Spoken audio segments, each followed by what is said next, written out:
then it was eerily quiet. And then my mind was kind of like, the head in the fishbowl. Then it takes me into the bathroom and says, this is how you brush your teeth. Brush, rinse, repeat. Brush, rinse, repeat. Brush, rinse, repeat. But there were two girls, and it was like, you'll have to give us a ride. You can't tell us no. You can't refuse us. He'll let us in his car.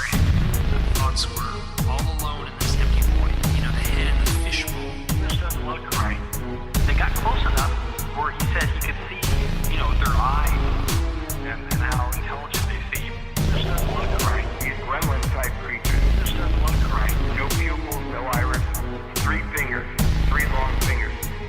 And this is when the mental torture. And then it was eerily quiet. Hey guys, we're on Conspirinormal.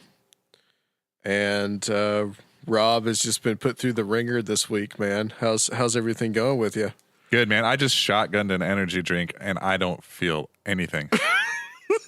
Well, you're kind of chasing it down with whatever that is right next to you. Well, it's scotch, obviously. Oh, okay. Yeah, that's your main go-to. Yeah. So, yeah, you've been working hard this week and getting ready. Well, by the time this comes out, it'll already have passed. But you're getting ready for your big gig in the sky coming up. That's right. The big learning all these old 80s songs and yeah. Well, this time we're doing a rockabilly song, which I've never done. I don't know anything about rockabilly. And on bass, it's just this relentless, like, do, like, for like 5 minutes. Well, Tim Renner is on the line. Tim, you got any advice about rockabilly for Rob? Absolutely none. I can talk your ear off about traditional folk songs. You want to talk traditional ballads of the UK and America? We'll go for an hour and a half. Got nothing for rockabilly. There's no techniques you could share with Rob. Now, have you seen me? Like I look like, if you take like any rockabilly guy and then you sit him next to me, I'm like the polar opposite. Yeah, you are. What's the song, Rob, that you're playing? It's Rock This Town, Stray Cats. Oh, Stray Cats. Okay, yeah. Okay, I gotcha. Well, I didn't know whether folk would be kind of similar or not. I love music, but I'm not like a musical guy, if that makes any sense. They're connected in that nebulous way that all roots music is connected, in which, sure. Yes, but not really. Yeah, yes, but not really.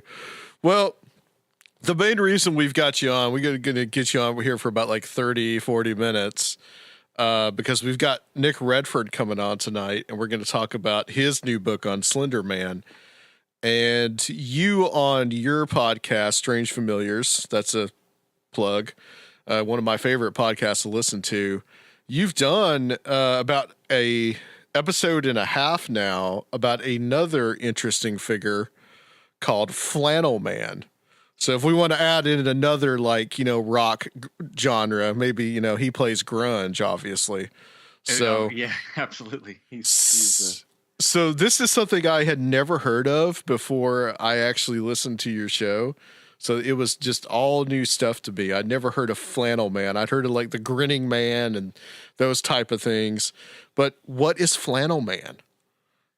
Well, the short answer is I don't know. I mean, it's something people are. He's a demon, right? Well, absolutely. Isn't everything? I mean, yeah. But no, it is some sort of entity, possibly like a Jungian archetype kind of thing. People seem to see him when they wake up, like it's like a hypnagogic kind of thing, possibly. But the odd thing is, people seem to be describing the same thing. So if this is a hypnagogic state, it's not. It doesn't seem to be individualized. It seems to be something that people are sharing in a collective kind of way because they report the same thing. His face will sometimes change from what people are reporting. Like some people are reporting blonde hair, some dark hair, some people with a beard, some without, and a couple cases with glowing red eyes, which is pretty interesting. But the red flannel shirt and blue jeans seems to be pretty consistent across the board. Some people, it depends what they focus on. Some people don't mention blue jeans, but they'll mention dark pants, with this red flannel shirt.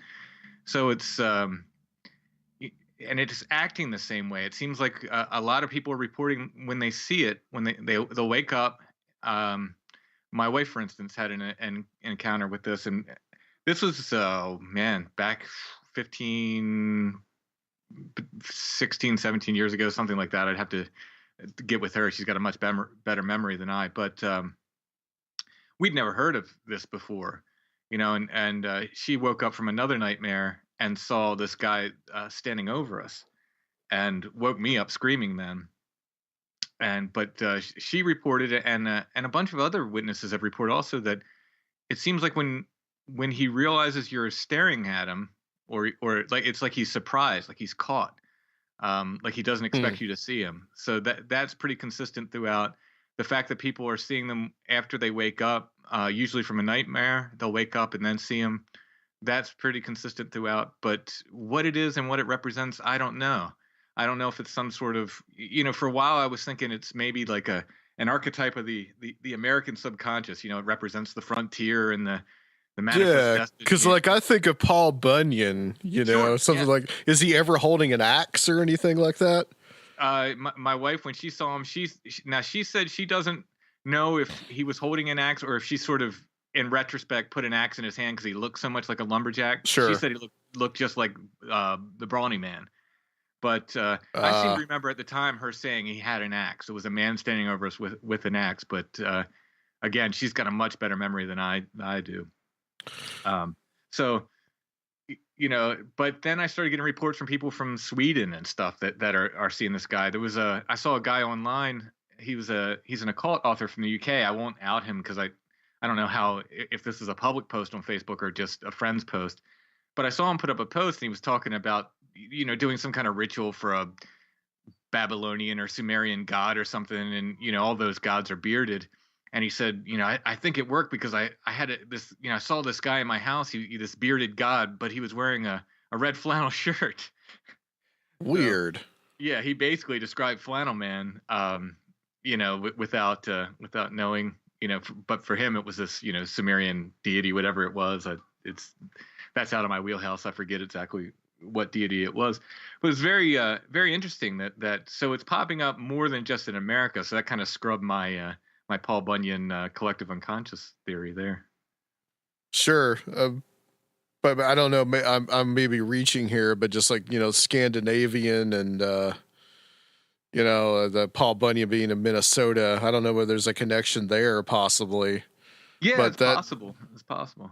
That is very strange. The other thing that I was thinking of when you had said that he always looks surprised when people see him. Yeah. And, Ren Collier has this story about an out-of-body experience. He actually talked about it on this show where he saw someone else in this out-of-body experience, and the guy looked at him surprised, like he was shocked that Ren could see him. And that almost seems like that may be what it could possibly be. But how long has this been going on? Yeah, that's, it seems like it's a somewhat recent phenomenon, although, one of my witnesses was talking about early 70s, I believe, or maybe even mid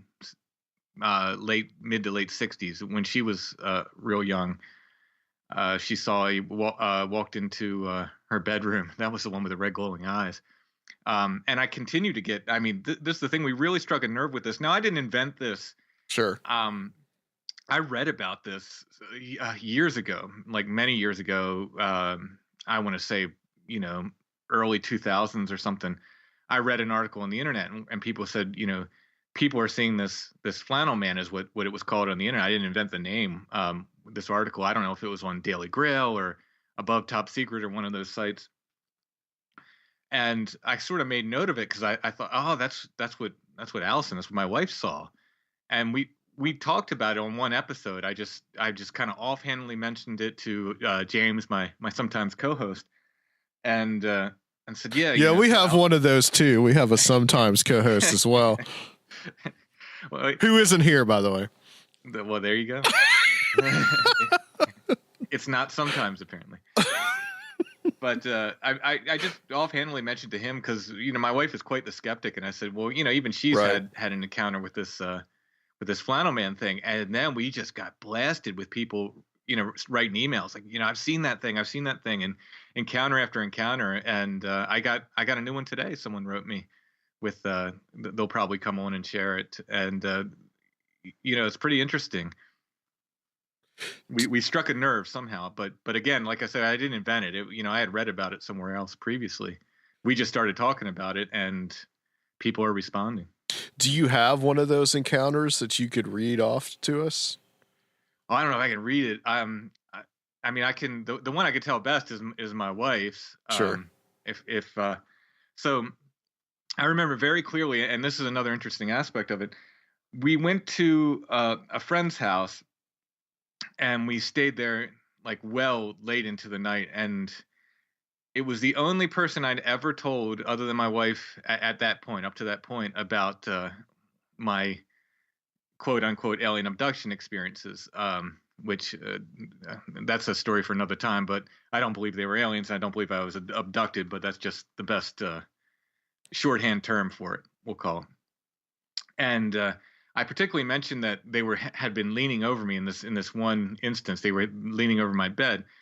So we went back to Allison's parents' house, and we were sleeping in her bedroom, which, by the way, she, from a very young age, reported strange things in that bedroom. She never slept with the lights out in the bedroom. She said demon dogs would come out of this one corner. So, and again, she's a total skeptic. She doesn't believe in any of this stuff, but she refuses to sleep with the light out in that room. I think I convinced her to sleep with the light out that night because I was with her. Mm-hmm. So we go to sleep, and we were listening to a band called Nurse with Wound, a very, very creepy album called Thunder Perfect Mind. Yeah, what kind of music is that? Like, what is it supposed to be? Well, Nurse with Wound, I mean, they vary from album to album. They're very, very kind of experimental band.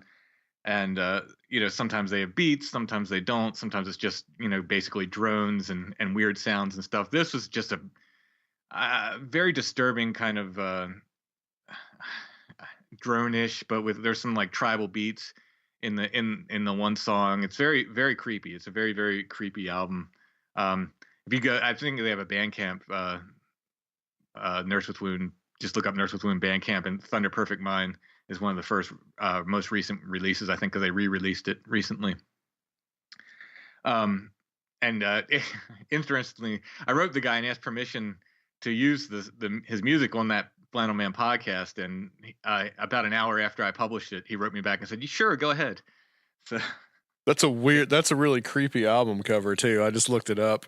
Yeah. It's like a really twisted Goya painting or something. It's up there, and again, they have a million albums, but that's of the ones I've heard, that's one of my favorites. It's really dark thing, but so she blames it partially on that. The second track has this sort of tribal beat, and she wondered if that kind of didn't help her get into the state where we experienced this, kind of crept into her dream or whatever. So she had one nightmare, or she had a nightmare. She woke up from that, opened her eyes, and saw this guy, this red flannel shirt, beard, and blue jeans, and she, like I said, she thinks holding an axe, standing over us, and she woke me up screaming. I before I even looked up was saying, "Oh, it's okay, because I'm half asleep." And then later on I thought, don't do that. Don't just say it's okay. Like, look around and make sure it's okay before you tell someone it's okay. But and of course she blamed it for having the lights out. That's at the time. So that was hers. We had let's see, Vanessa came on the podcast. Hers was kind of similar. She had fallen asleep. She woke up and she saw him walk into her apartment and open her refrigerator door. And she said she sat up. Yeah, like it's sat up in her bed, and he looks around the refrigerator doors, catches her sitting up in bed, and gets this surprised look, like, "Oh, I'm caught." So that was a pretty wild one. The one woman on the show mentioned it like she was a child. She heard someone walking in her house and walked to her bedroom door and just kind of looked at her she said had red glowing eyes, turned around and walked away. And but both Vanessa and my wife reported that it looked surprised. I'm not sure if I've gotten so many accounts now. I know that a couple other ones. I got another one recently where a guy said he looked surprised. He caught him on the stairwell, I think, looking up at him. And this one I don't think. Well, yeah, he had woken up from sleep to go get a drink of water, but he wasn't in bed. He had actually gone to get a drink of water and was walking back to bed, and then saw this thing in the stairwell. Fell, whatever it is. What in the world? So do they just kind of slink away after they're caught? It seems like they'll either just kind of turn around and walk away or disappear. I mean, I think in my wife's case, it just sort of went away. I don't think she didn't see it leave or walk out. It's just it was sort of gone. So that's the coolest element to it to me. Like, you see it or catch it in the act, and it's like, oh, I'm out. And it's never threatening or anything. There's nothing that nobody gets any kind of weird vibes from it. Well, it seems like it's intimidating. Now the woman who saw it when she was a little girl, she said she got nothing good from it. Like, to her, it was creepy.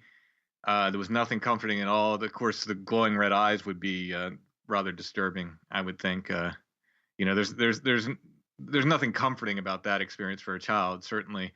And Allison said it was, my wife, she said it was the only thing that was threatening is that he was standing above us. Right. Other than that, she said he looked surprised. He looked like whoa, like you can see me. He did not look angry or mean or anything. So while I don't think they're benign encounters with them, they seem to be sort of neutral. They seem to be people just kind of catching him in the act of whatever he's doing. If it's an independent entity, I mean, who knows? It's hard to talk about because we really don't. We don't have tracks or footprints or hair or anything. It's just stories. What if it is some guy that's doing some kind of astral travel or something? I mean, first we got to prove that astral travel really exists, but just to speculate, I mean, what if it is some guy and he's been doing this for, I don't know, 40 years and he always just he does it and sometimes he gets caught, sometimes he doesn't. He needs to change his shirt. The red flannel thing is interesting too because there are and I get this a lot, like the well actually guys, well actually they want to correct you on everything. Yeah. The 40 and well actually guys love to point out that, like, well, actually Lauren Coleman talked about ghosts wearing checkered shirts in the 1970s. Well, this is not the same thing. These aren't ghosts. This is a very specific looking, not just a general, oh, there was a ghost in a checkered thing. It's a very, very specific, I mean, maybe a ghost, I don't know. But it's a very specific entity that people are describing, not just something wearing a checkered shirt. And there have been Bigfoot reports too, oddly enough, of the creatures in, checkered shirts and flannel, which is just really weird. You got to tell me one of those, man. There's not much to them. You can't let that just drop. Every now and then you'll just get this weird report with someone will just say, like, oh yeah, I saw this creature's 8 foot tall, blah, blah. But weirdly, it was wearing like this ripped up flannel shirt. Ripped up like it hulked out into the, and then just like. Yeah, well, maybe. I mean, my thought was maybe they just like took it off someone's wash line or something. But the odd detail is the checkered or flannel, shirt. It's come up, more than once. They're rare reports. But even in like the historical reports I collect, every now and then you'll catch one where they'll say he was wearing clothes or is wearing a shirt or just odd stuff like that here and there. Bizarre. So there does seem to be something with like checked or flannel clothing that sort of goes across the board in the paranormal experience. What that is, I have no clue. If it was people wearing owl patterns or wizard robes or something like that. Yeah. Well, that sort of makes sense, I guess. But flannel, where does that come from?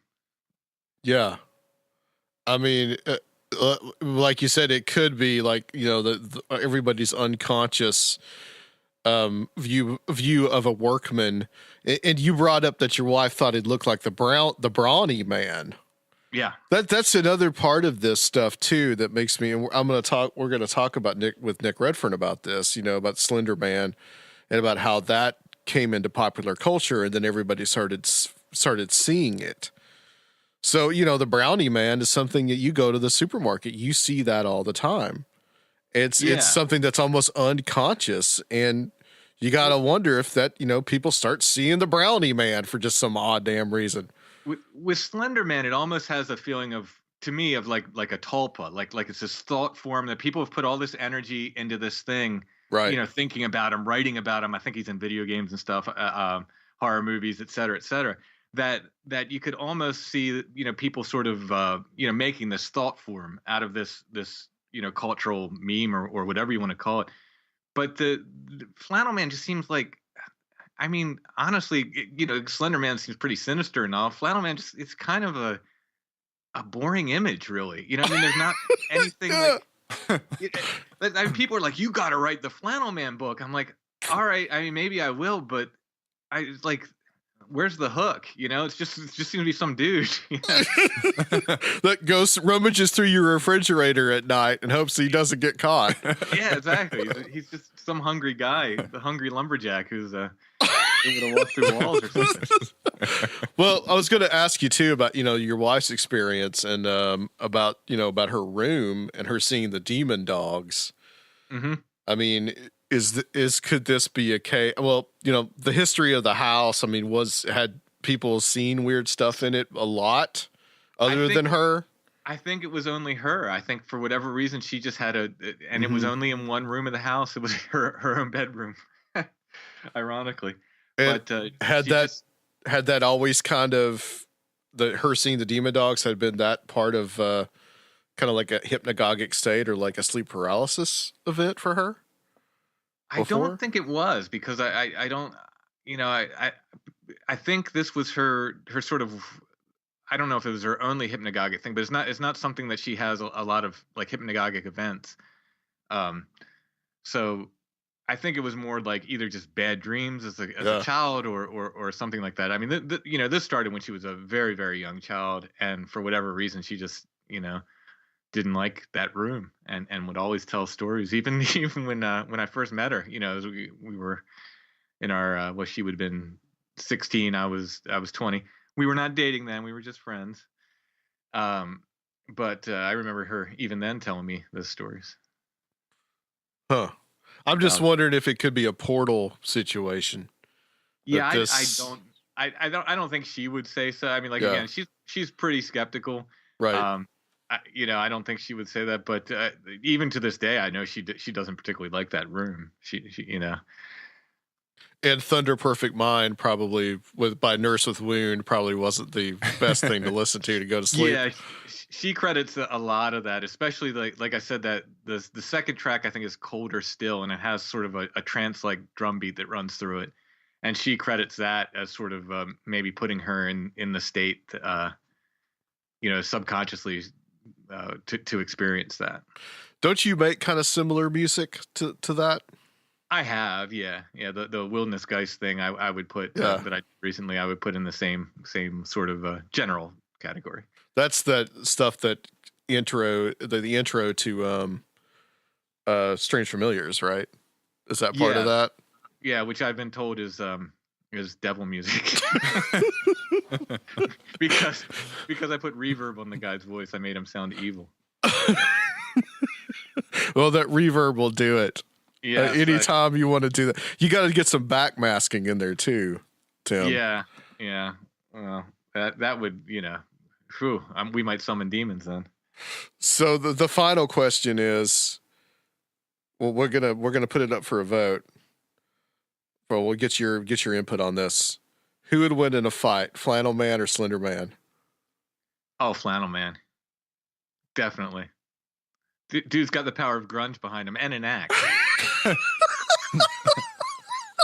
So he could just chop off keep chopping off Slender Man's arms And Well, I think he'd probably put his hand on a Nirvana album and say that the power of Kurt compels you. And His angsty attitude. oh man.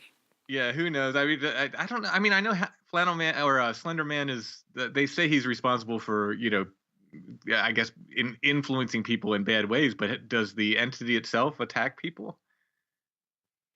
Yeah, I don't know. He probably doesn't have to.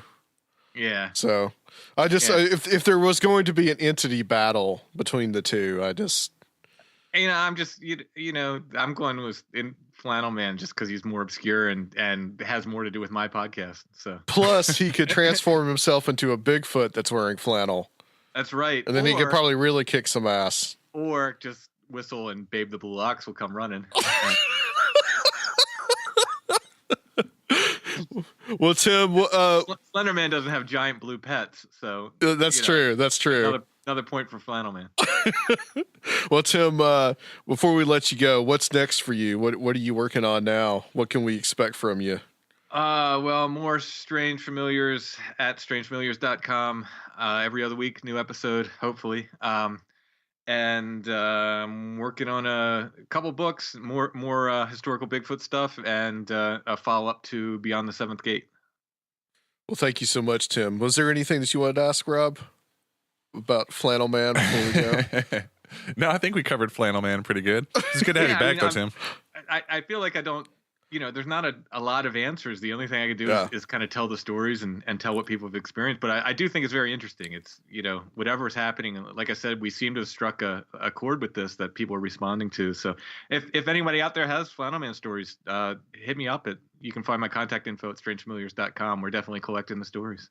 Yeah, absolutely. Yeah, if anybody's out there, hit Tim up. He's the now expert on Flannel Man. Besides Flannel Man himself.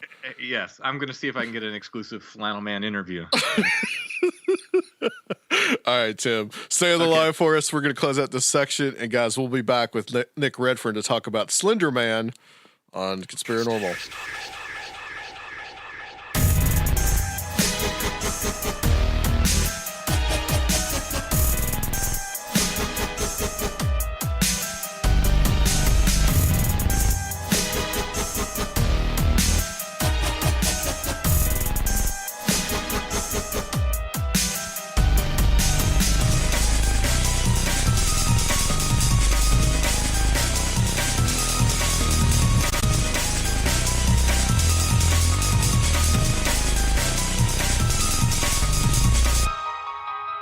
Hey guys, back on Conspirinormal, and we have the guest on the line. But first, Luke has somehow miraculously appeared.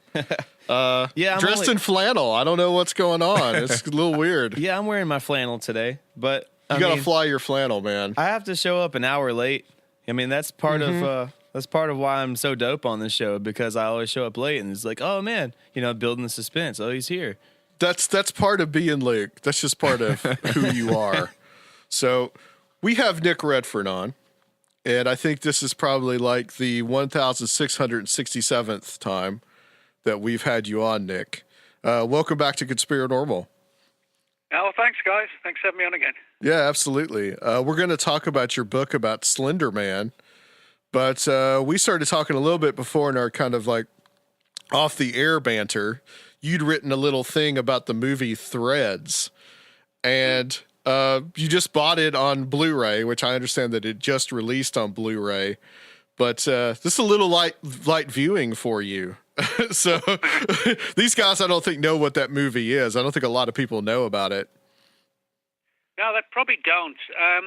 Threads was a BBC production that it had a brief VHS release in the early 90s, I think, something like that. But then that kind of just stalled, and you can still get them now, obviously. But I mean, nobody's that enthusiastic about getting VHS tapes, And so in other words, you actually didn't have a full release as such until just a few weeks ago, when finally a Blu-ray was put out of it. And it didn't even have a DVD, it just went straight from nothing to Blu-ray. But basically, it was a movie that was first shown in the UK in 1984, and as I said, it was a BBC production, and it was about sort of like docudrama kind of thing about not a nuclear attack on the UK, but a Third World War. But it was told from the perspective of two families in the north of England, and the term Threads. Why it was called Threads, it was because the whole point of the show was to show how all the threads of society would collapse in a nuclear war. Now, in that period, sort of early to mid-80s, there were quite a few, like a handful of movies and productions made around the issue of nuclear war. I think the big one over here was The Day After. Right. And there were a couple of other ones as well. And go back to the 60s, you got things like Doctor Strangelove and things like that. But I think why Threads really had sort of struck a chord massively with the British population was, one, because it wasn't a movie about, where you see shots of troops, thousands of troops fighting each other, Russians, Americans, British, etc. What it was, as I said, it was based around the two families, and it starts sort of a couple of weeks or so before the war begins, and then up until the point when the war takes place and it's over in half a day, and the world or the northern hemisphere is just destroyed. And I think it was sort of the graphic nature and the complete sense of, just a kind of an angle of, just complete disaster and just no turning back. There was no kind of, Hollywood starlets coming out of the rubble with a makeup and lipstick on. Perfect. Yeah. It was just a movie where, back then, I think today the British population's about 60 million. I think back then it was about 52. And they talked about how, it's like a docudrama where it's all actors, but in between certain scenes, they'd flash on like statistics and how in the first wave of the attack, of the 52 million people, it was something like 25 million were dead instantly from the explosions. 10 million would be dead within minutes from burns. Within 2 weeks, another 10 million would be dead from radiation and starvation, etc., etc. And then you get to the point where sort of 5 years after, 10 years after, because it jumps forward, the British population has dropped from 52 million to 3 or 4, 48 million dead. And the movie it's a really well made one, but it demonstrates that in a real nuclear war, hiding under the staircase or something like that, is not going to work. Right. The BBC, to their credit, made a production that demonstrated in a real nuclear war there would be no hope, and I think people hadn't seen that before, like most shows on that kind of thing, at least, you would have some inkling that, maybe we'll be okay and we can start over. With Threads, it was like, no, just everywhere the world is in ruins, Yeah, there was, 20 years before that, there was the War Game, which BBC actually refused the show, and that's another well-made one. And that's kind of like the first of that kind of genre that kind of showed how things might actually be. Well, you're right. I mean, for its time, the War Game, which was a black and white movie, well, sort of, again, like a docudrama that came out with the BBC in the mid-1960s. I mean, that had shots of, like little children having their eyeballs melted because they happened to looking at the sky when the blast went off from one particular bomb, and I mean, you might kind of, if you look at TV today, you might think it's Threads is kind of a bit quaint, and there's no CGI. Sure. But, as I said, from the perspective of just two families and how you could relate to what would you do in their position. And, and you had shots, some which were quite graphic and some you wouldn't expect. I mean, one of the shots, you see the bomb go off, and then it pans quickly to this woman standing in the street just staring up. And she's just like uncontrollably peeing herself, which most of us would probably do if you saw like a 6-mile high mushroom cloud suddenly in the sky, And people were like, wow, that's sort of really kind of hammers it home, you know what I mean? But just kind of little things like that people remembered, and, people throwing up and just in fear, How did it affect people there, like when it was shown? What do you remember about it at the time? I can remember. I mean, it was like, a huge percentage of the British population watched it because it was, it was advertised on TV like for a month before saying, we're going to put this show out and it's going to be very graphic and, it's not going to be a nice show, but it is going to be a realistic show. And, so literally, I think like half the population watched it. It had a huge audience. I mean, I remember at work the next day, I was working in a warehouse at the time as a forklift driver, and I remember I can still actually remember being in the warehouse, and everybody who came in, they were like, "Did you watch Threads last night?" And everybody was like, "Yeah." And I think everybody kind of had half sort of sleepless nights, the night after, because as I said, there was none of this, Brad Pitt saves the day kind of thing, Yeah. It was just what it would really be like, but probably not even, they couldn't even make it as worse as it would be. And of course, I think it finishes 13 years after the war. And of course, all the kids who've been born since the war, they can't read and write. They all talk this weird kind of stilted, stunted English, where, they know sort of 50 words or something. And everywhere's in ruins, and, everybody's lifespan who survived, they're not going to live more than sort of 40, and they've all got cataracts on the eyes because the ozone layer's been damaged and the radiation's coming through. So, it's sort of a jolly old movie for a Saturday night. Yeah. It's one of those movies where you really think, should I just slash my wrists now and get it over and done with? Right. Yeah. I remember my parents watching it back when I was a kid, and like, because those movies just like scared the hell out of me back then. Yep. And I watched it maybe like, I don't know, 7 or 8 years ago. And I was like, damn, this is pretty brutal. I mean, it's like The Day After on crack. Like you could watch The Day After and be like, after watching Threads, which incidentally, incidentally, the same guy that directed, that did that, he later went on to do The Bodyguard. Really? Yeah. That's right. Yeah. I remember that. Yeah. But that was like kind of like, what?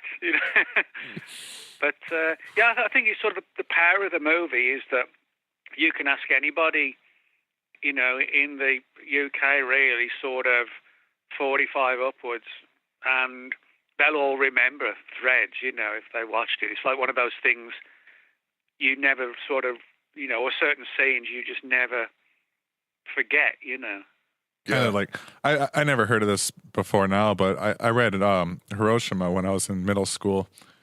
And it's obviously very similar kind of thing, but like it's kind of it's a powerful, important kind of a thing to experience, but I don't think I'd ever read it again. I think that's kind of what I'm getting about this. Like, if I watched it, I'm sure I'd appreciate it, and I'm sure it would be, good for a lot of people to experience in a sense, but not the kind of thing that maybe you'd want to watch, on the weekend with your buddies. No, I mean, I would encourage people to watch Threads because it really is a good, solid, thought-provoking, graphic look as to what a real nuclear war would be like. Right. But it's not. It's one you get satisfaction from, I guess, from knowing what would happen. But I can't say it's entertainment. You know what I mean? Exactly. Yeah. I mean, it's like, geez, it's just. You can actually kind of feel the anxiety growing in you. You know what I mean? Yeah, I felt that way watching the movie The Road. Have you seen that? Oh yeah, no, that's a really Luke's good seen one that. as well. Yeah, Yeah, that was good. With Viggo, is it Viggo Morton? yeah. It's a great, great movie, but I never want to see it again. Like, Same. It's just so damn bleak. I mean, the one thing that is actually quite relevant in today's world, all these worries about nuclear war and sort of, limited nuclear wars and all this kind of thing, it really demonstrates, all this stuff about, you hear certain people saying that, we can fight a limited nuclear war or tactical nukes. Well, right. In my view, as soon as one nuke is used, it's going to be like all the rules are off the table. And if somebody's used a nuke, somebody else will use one. And it'll just grow and grow and grow. And with the sheer power of those bombs today, I mean, people don't realize. I mean, I live I live about 30 miles from downtown Dallas. I was actually looking at some of the statistics about, with today's bombs.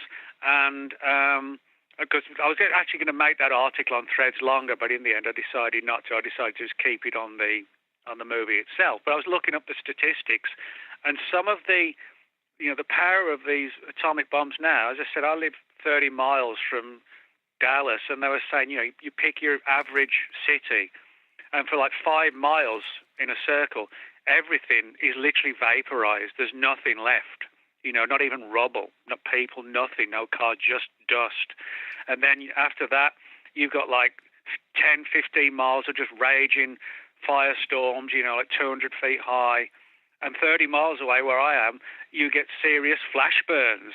Yeah. And you imagine that's one city, and then you've got another city 30 miles away and another 40 miles away, and then you've got 2 military bases nearby which are also going to be targeted. When you look at it like that, we don't stand a chance, really. It's not like you've seen these old propaganda black and white shots, where the alarm goes off and all the kids get under the desk or whatever, It's just Yeah, ridiculous. duck and cover. Yeah. Duck and cover, that's right. I mean, you might as well, I mean, if you're going to survive, it's going to be pure chance. And of course, the big question is, well, would you even want to survive, Yeah, there's a website out there that you can go to, and you can pick your city, and you can pick the type of nuclear weapon that you want to detonate and where you want to detonate it, and it'll show like all those ranges of what happens. Yeah. It's pretty crazy. Huh. Yeah, people don't realize, yeah, how powerful they are. I mean, I don't even just getting, statistics. I don't think we could even imagine it until it actually happens. Right. know? I think it would just be a series of craters. I think that's all that would be left.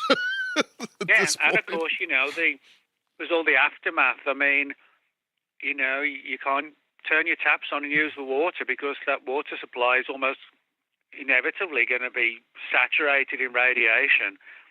If you haven't sort of prepared in advance and got 3 or 4 months worth of water and food. Yeah. And that's who's to say your roof's not blown off your house, and it's just radiation just pouring through. I mean, there's all those kind of things to remember as well. Yeah. Well, on to happier subjects such as Slenderman.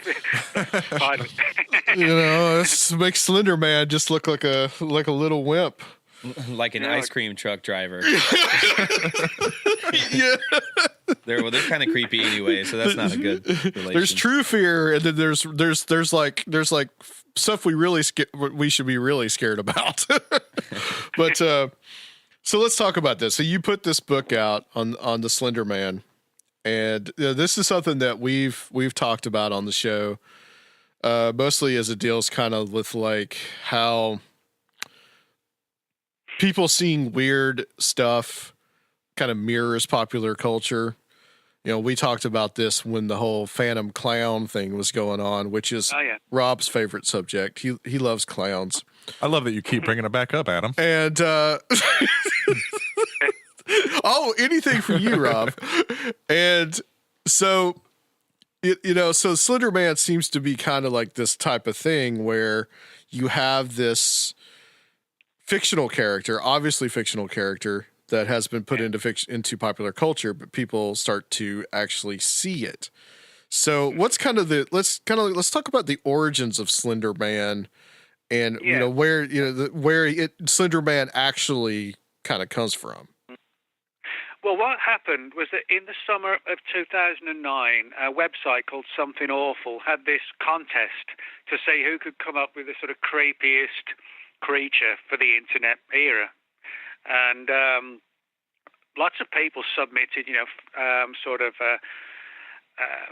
manipulated photographs with strange creatures in, and most of them are sort of black and white to sort of get a sort of a spooky atmospheric appearance. And one of the people who came up with an idea was a guy named Eric Knudsen, and Eric Knudsen is the guy who created the Slender Man, and he had this image of a 8 to 9 foot tall humanoid figure in a black suit, white shirt, black tie, and a completely faceless face. No eyes, no nose, no mouth, no ears, just sort of vague shadows where they should be. And these sort of octopus-like tentacles coming out of its back. And by his own admission, Eric Knudsen said he was inspired by a lot of different things, like, for example, the stories of Stephen King, the works of H.P. Lovecraft, which probably inspired sort of these Cthulhu-like tentacles coming out of its back. And also various other horror phenomena and stories, and a creepy early Man in Black type character that surfaced in the 1940s in the town of Mattoon, Illinois, known as the Mad Gasser of Mattoon, which is kind of like this weird character who would sort of invade people's homes and dressed in a dark suit. So he put all these together and essentially sort of photoshopped a couple of photographs which had a bunch of kids in the pictures with this creepy Slender Man in the black suit kind of watching them from the shadows and the trees. And for reasons that aren't really known, but, it's probably more than anything else the imagery, everybody latched on to Eric Knudsen's Slender Man imagery. And literally within weeks, no more than a week or two, you had forums, chat rooms, Wikipedia pages, even a very popular online show, a fictional show called Marble Hornets, which was like a found footage type thing that went on, for literally dozens and dozens of episodes. And the audience for the Slender Man just grew and grew and grew. I mean, if you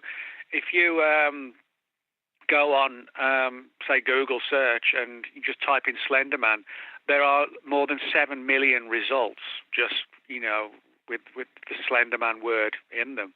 And so it really took off massively. And at the time, I followed it because I recognized the imagery of the Slender Man was quite like the Men in Black. And, I've written several books on the Men in Black mystery. So, I did take notice of it. But what really made me take notice was when a few months later, people started to claim that they'd seen the Slender Man in the real world, not just kind of checking it out on the internet and looking at photographs and paintings that people had made, or creating fictional backstories, in some chat room or whatever. But people were claiming to have seen the Slender Man, in their bedroom in the dead of night when they're in kind of a state of sleep paralysis.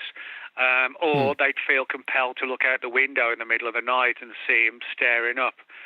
So then that kind of really got my attention from the perspective of, how and possibly under what circumstances the Slender Man could have kind of gone from a fictional creation to something definitively paranormal. Let's talk about some of about this idea, the whole idea of a tulpa. And Timothy Renner mentioned this because we were, as I was telling you, we were talking about people seeing this Flannel Man character. And, you know, the whole idea of a tulpa is a very interesting one. And what is a tulpa?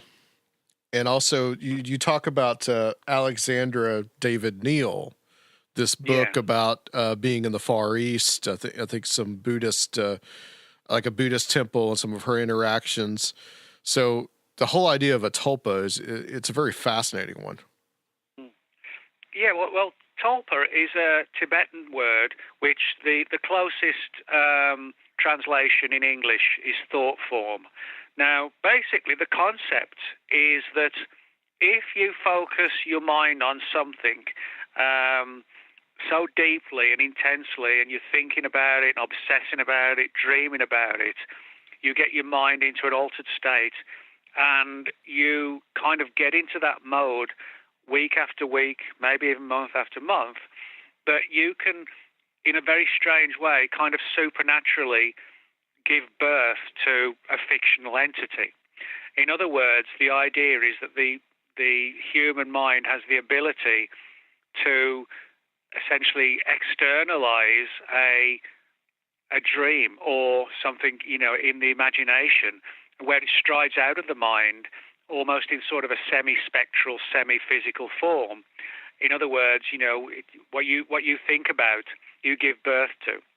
And as I said, it's a controversial theory, but thought form is probably the best terminology to use. Now, the story you talked about with Alexandra David Neal, she was a woman who had a really kind of cool and adventurous life. She actually lived to be almost 101. Oh, wow. And she was kind of like a female Indiana Jones. You know, she would travel around and have adventures and write about them and get into scrapes and all sorts of things. But she was like, you know, a real definitive character kind of person. And when she was in Tibet, she heard of the concept of the tulpa, and she was informed by people who were skilled in creating them of how to do this. And so she thought she would have, you know, have an experiment and try and do it.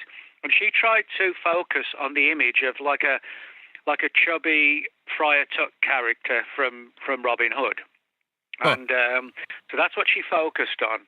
And she visualized his appearance, sort of like a round face, like a monk's kind of haircut, a long brown cloak, and like, as I said, like a chubby body. And she literally for weeks, not, you know, just for a few hours, for weeks and weeks, she fixated on this image, almost in like an altered state, you know, like a self-hypnotic state, just concentrating, dreaming of it, thinking of it. And she said the day came when at one point she could vaguely see something shadowy at the corner of her eye. And she noted in one of her writings as to how she was told that if you're involved in the paranormal and you start to see little shadowy things darting around, you know, you think you've seen a rat run across the floor or something, but it obviously wasn't a rat. She said that's a sign that the paranormal world and the regular world are kind of crossing over. And so she, as I said, imaged this Friar Tuck character, and she said that eventually, you know, it started to take on a more of a solid form where she could see it, you know, perhaps for a few minutes at a time. And then eventually, she said the time ultimately came when it was so formed that it was hard to tell the difference between it and a real person.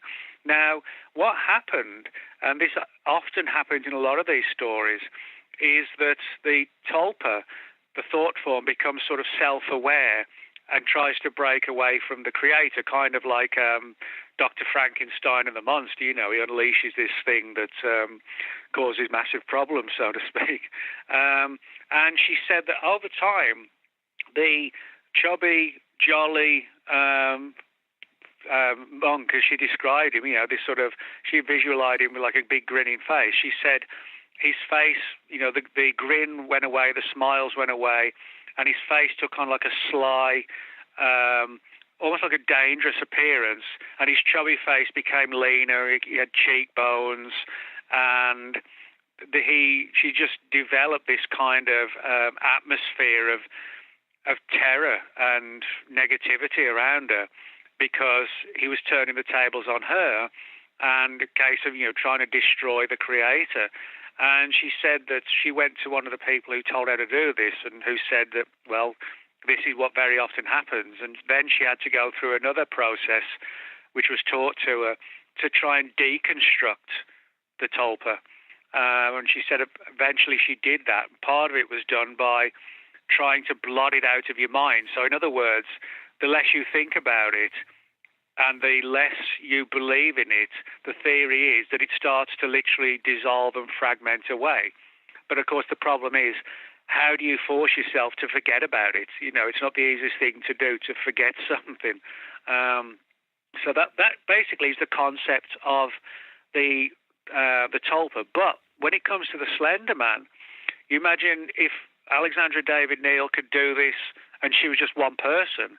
Mm-hmm. Well, you know, there are tens and tens of thousands of kids and teenagers and adults who have an obsession with the Slender Man. And, you know, I'm not incorrect when I say an obsession. You know, a lot of people really do kind of get pulled into this massively. So if you imagine thousands or tens of thousands of people all doing what Alexandra David Neal did, whether deliberately or just because they're thinking about it all the time, you can well understand how and why people might be seeing the Slender Man all around the world, because, you know, it's sort of spreading like a virus, you know.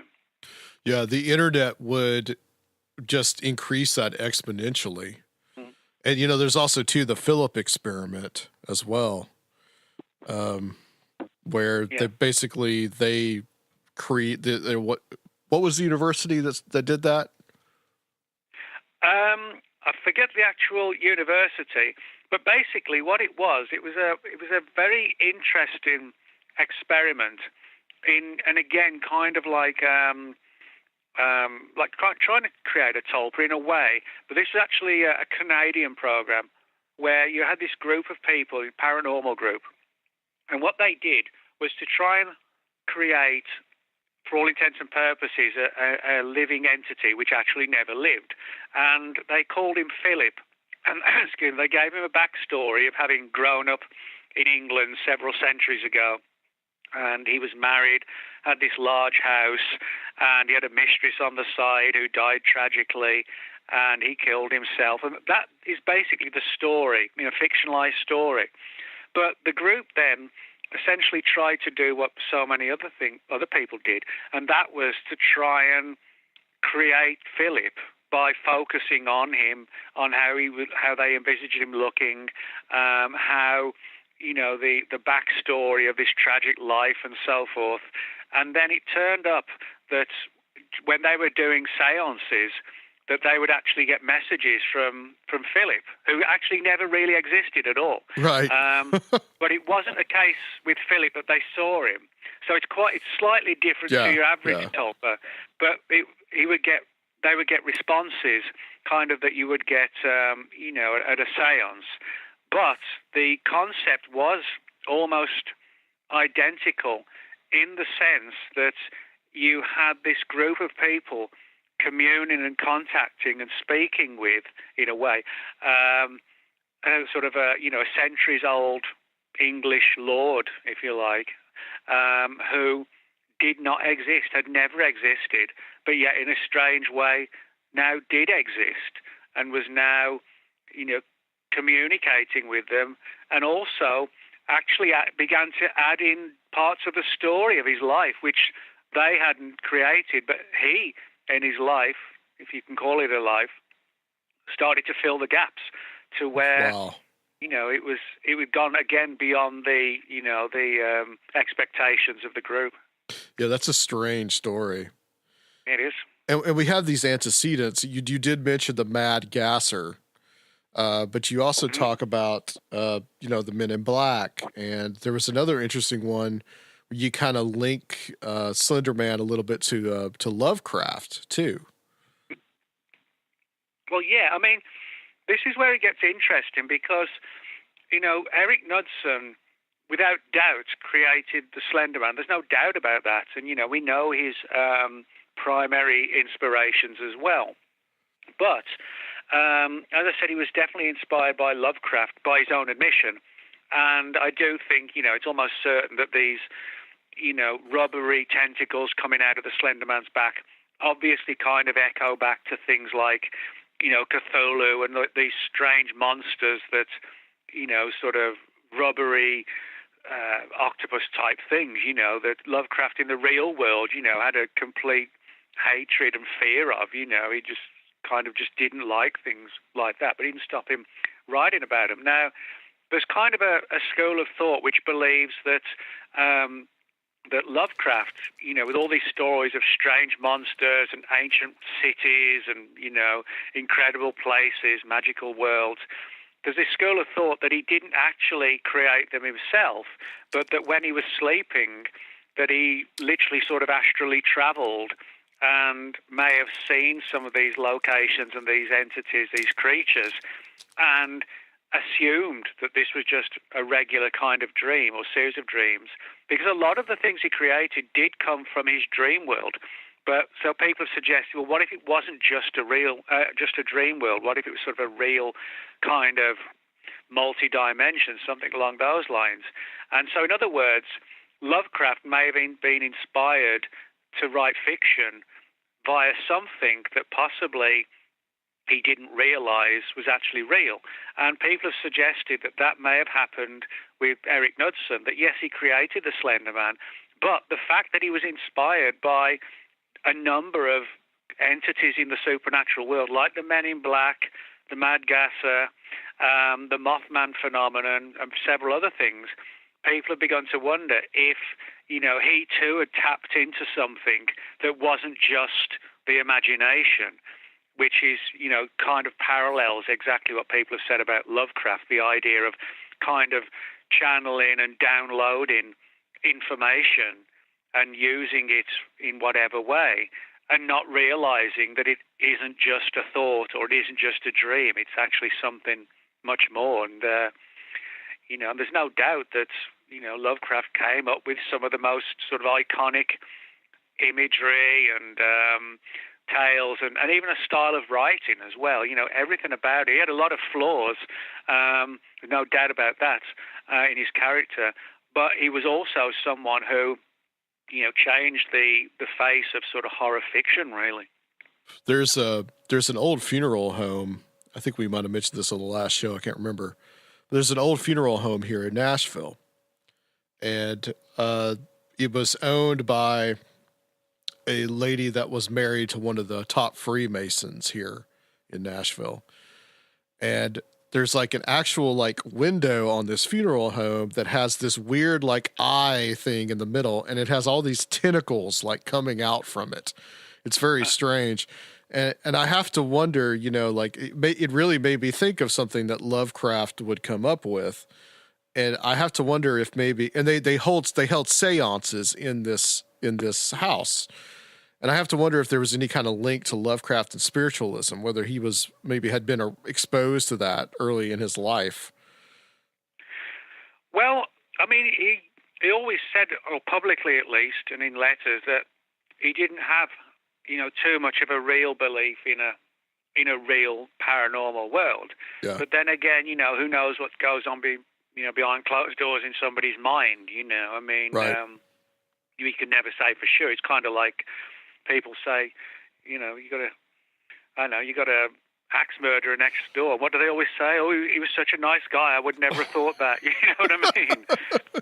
That's sort of what the typical response. So you can never really judge people's characters, I think, to the ultimate degree. And maybe that does apply to Lovecraft. Maybe he was sort of didn't want to even address the possibility that he was interacting with something else. I mean, one of the things that happened, which is kind of really weird, is that Lovecraft would have these really kind of traumatic dreams with these things, and in these dreams he would see these things that he called night gaunts, and they were sort of these humanoid flying entities which would scoop him out of his bed in the dead of night when he was dreaming, take him high in the sky, and then drop him.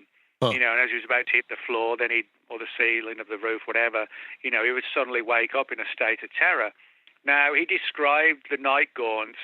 Physically they weren't like us, but what's important is that their face was completely faceless, no eyes, no nose, no mouth. Right. So chances are that's where that aspect of the Slender Man came from. Now, what's intriguing is that Lovecraft's mother also began to see these night gaunts, but on occasion when she was awake, not in the dream state. So that's intriguing. It's almost as if, if Lovecraft really was in touch with something and it's then spilled over to his own mother, then you have to wonder, well, maybe that theory is correct, that, perhaps a lot of, horror fiction or graphic fiction may actually have been inspired by glimpses into other realms that weren't actually nightmares or dreams. I mean, to sort of paraphrase the Matrix movie, the first one where, I think it's Morpheus, the character, says to Neo something like, have you ever had a dream that's so graphic and so real that if you never woke up, how would you know it was a dream? You wouldn't. But that's the only reason we know dreams are just dreams, because we wake up in the morning. But imagine if you never woke up, you would not be able to distinguish between the dream and what isn't a dream. So, I think I'm sort of a big believer that, dreams aren't just dreams. You have prophetic dreams, dreams of the future, I had a dream that it was nothing, amazing or out of this world or anything. But I had just once, I had a really weird dream, which I will, I can put hand on heart and say the thing that I dreamed identically happened about 9 months later. And it was something that lasted for maybe 2 or 3 minutes, but it was so definitive that it was not, a dream. It really was, as I see it, like a brief glimpse into the future. So I've had those things like that. Yeah, things like that make me believe that we all dream, and sometimes we do dream of things that happen in the day. So that is a dream. But sometimes a dream just doesn't seem like a dream, and when it is like that, there's very often like some sort of important aspect to it, or something that really makes you keep thinking about it for days or weeks. Luke had a dream very recently. This is a good place for him to say this. This is interesting.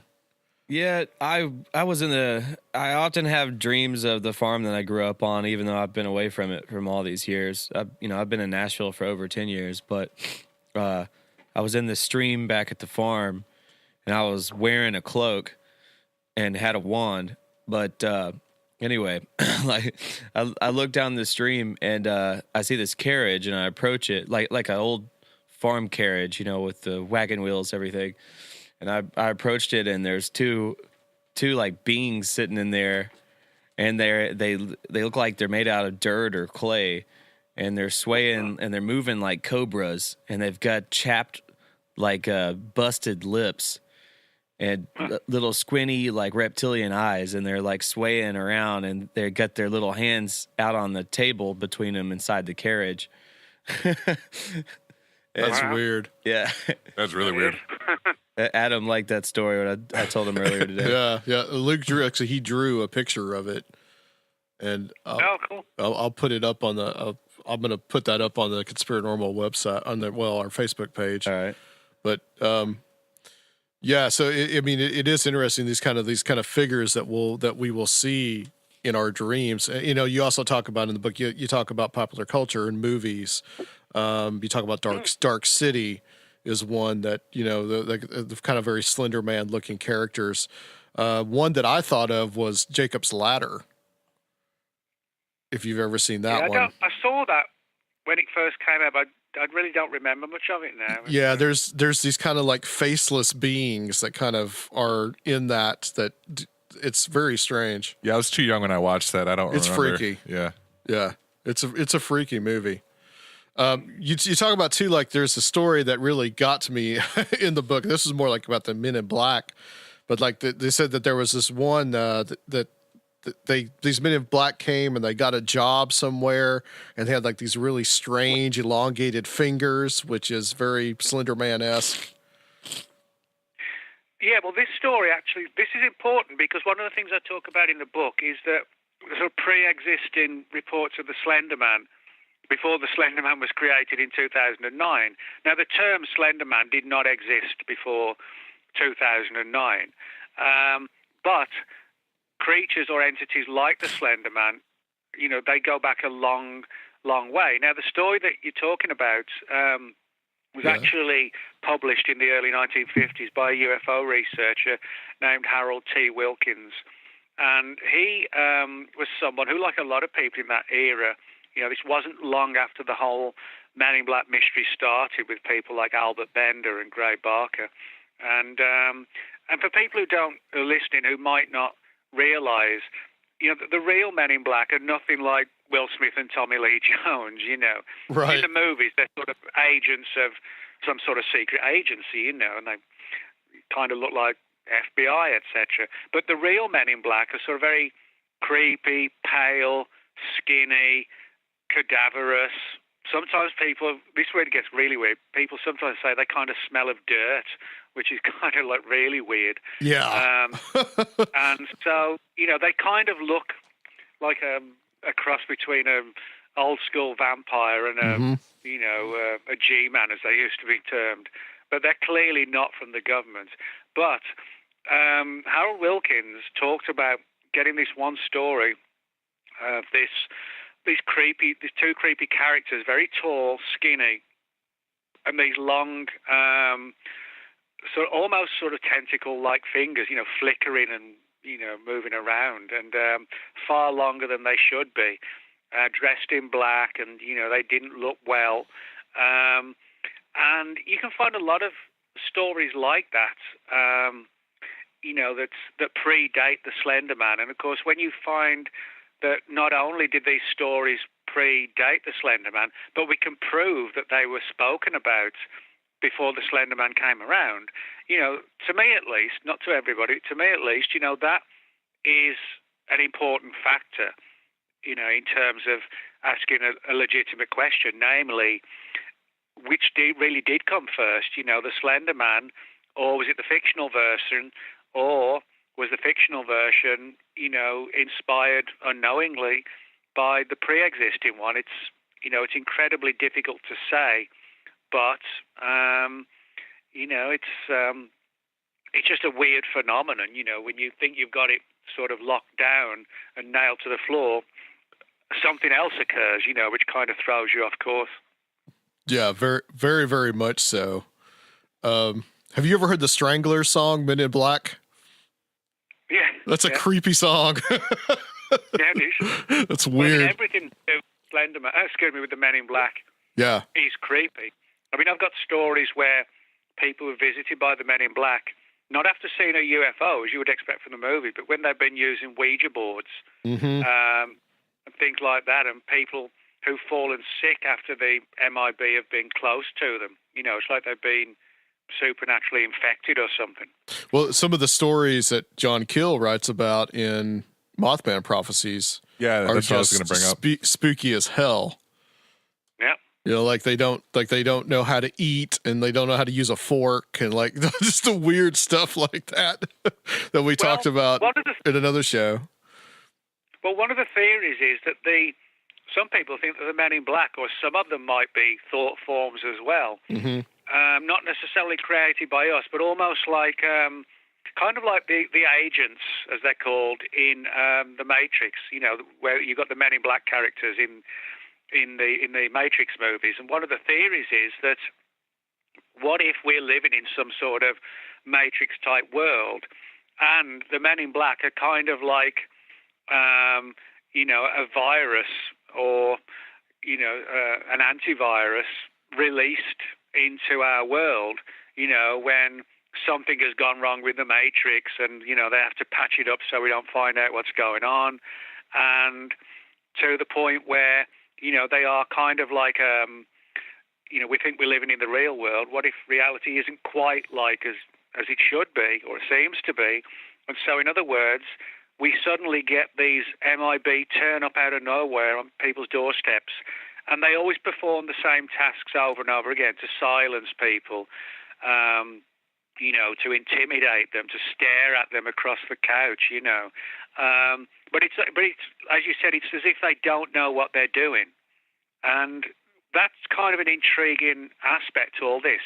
It is as if they're not fully self-aware, but they could be some sort of highly advanced program inserted into the matrix with a degree of self-awareness, like something we might develop in 20 years from time or whatever, but not self-aware enough where they don't stand out. They do stand out as being so weird because they don't act like us, at least not yet, Right. And also, too, Mothman Prophecies, Indrid Cold is a very, man in black and almost Slenderman-esque character as well, which was something like I had never even thought of when you pointed that out. But like that's that's completely right. Like, and the movie really portrays him in that kind of, he's that very elongated form and. Yeah. So. Well, I mean, one of the things also with the whole issue of Indrid Cold, is the fact that you have this character where he's constantly got this weird grin on his face, and that ties in with a latter-day thing that people talk about called the grinning man, and so a lot of these things, like you have the Hat Man, which is you have the shadow people, the men in black, the women in black, black-eyed children, the grinning man, Indrid Cold. If you look at them, in many respects, they're all kind of very similar to each other. They knock on people's doors late at night. They seem human, but not quite human. They're hostile and threatening, and people get a really weird vibe from them. People fall sick. They sort of break into people's bedrooms in the night or materialize and hover over the bed and drain people of energy like a psychic vampire. And that they all have vaguely similar attributes in varying ways, which again is an interesting thing. Yeah. So this comes down to the main focus of the book being this, of course, the Slenderman stabbings. Mm-hmm. And this is a story that I followed pretty closely when it happened, and I've followed it ever since then. What occurred there in Waukesha, Wisconsin, with this stabbing? Well, that's a good question. I mean, we know what physically happened. Two girls in the city of Waukesha, Wisconsin. Waukesha is a suburb of Milwaukee, and basically what happened on May the 31st, 2014, two girls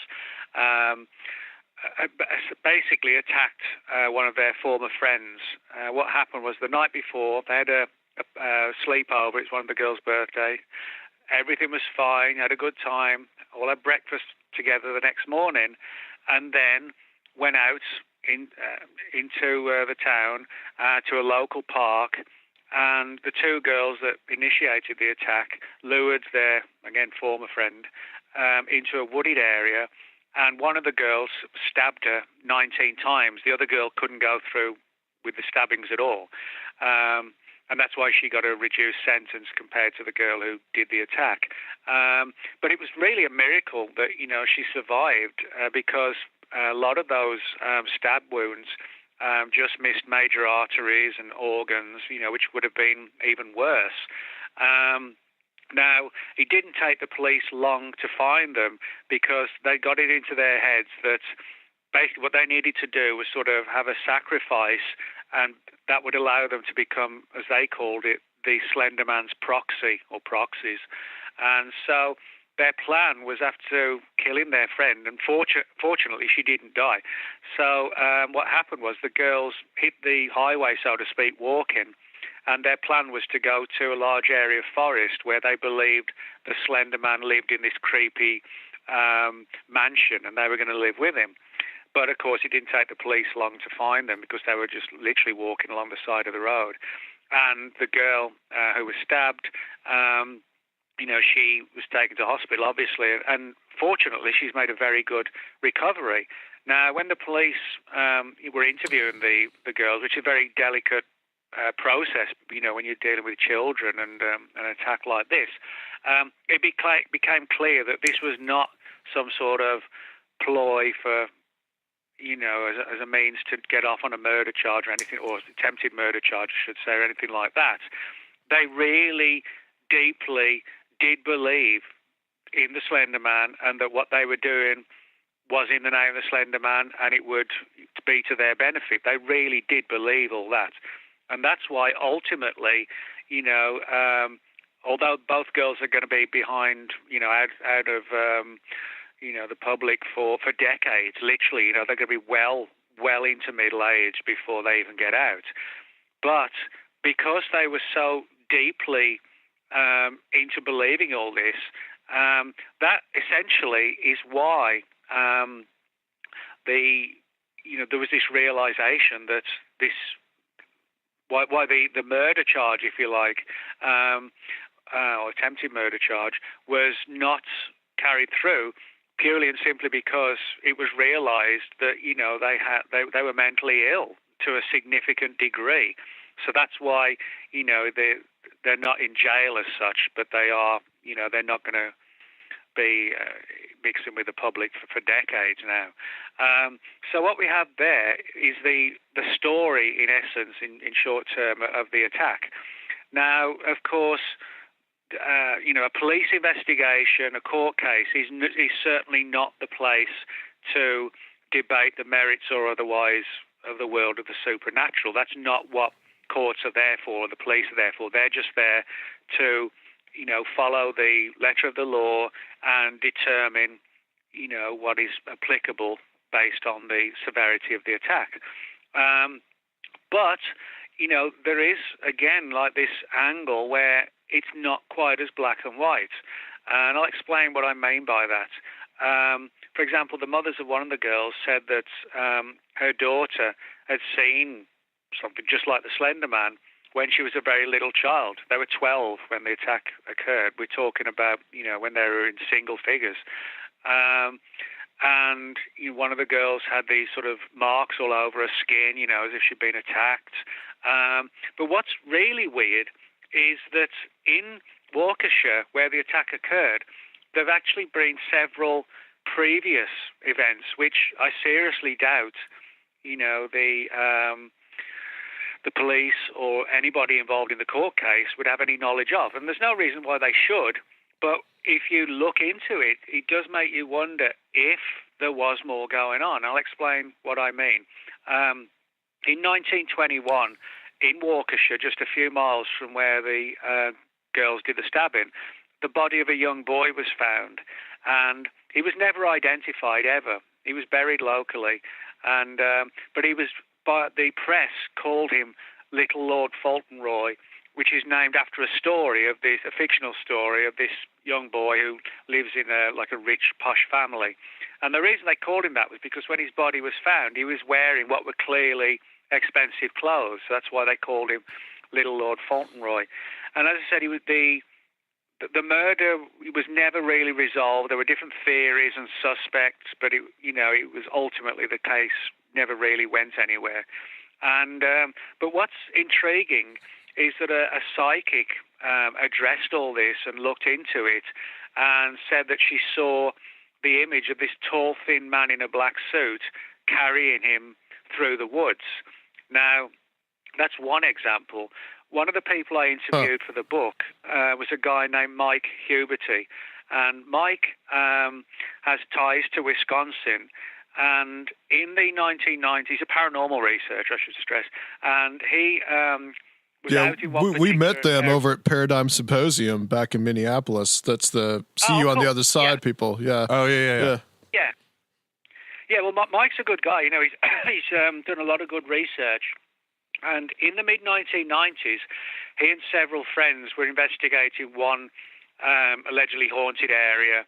And while they were there, Mike and two of the girls saw this tall, sort of 7-foot-tall, shadowy, skinny, emaciated, figure. And they just fled the area. And where they saw this shadowy, tall, skinny thing was just a handful of miles from where the attack occurred.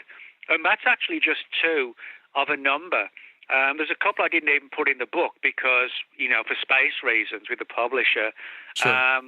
But, I could have gone on and on to make that point. So, the important thing is whether people view this as being evidence of a paranormal angle or they just view it as coincidence and looking for threads. The fact is there have been weird situations involving killings, one with of a little boy, 1921, and then you have Mike seeing this tall, slender thing.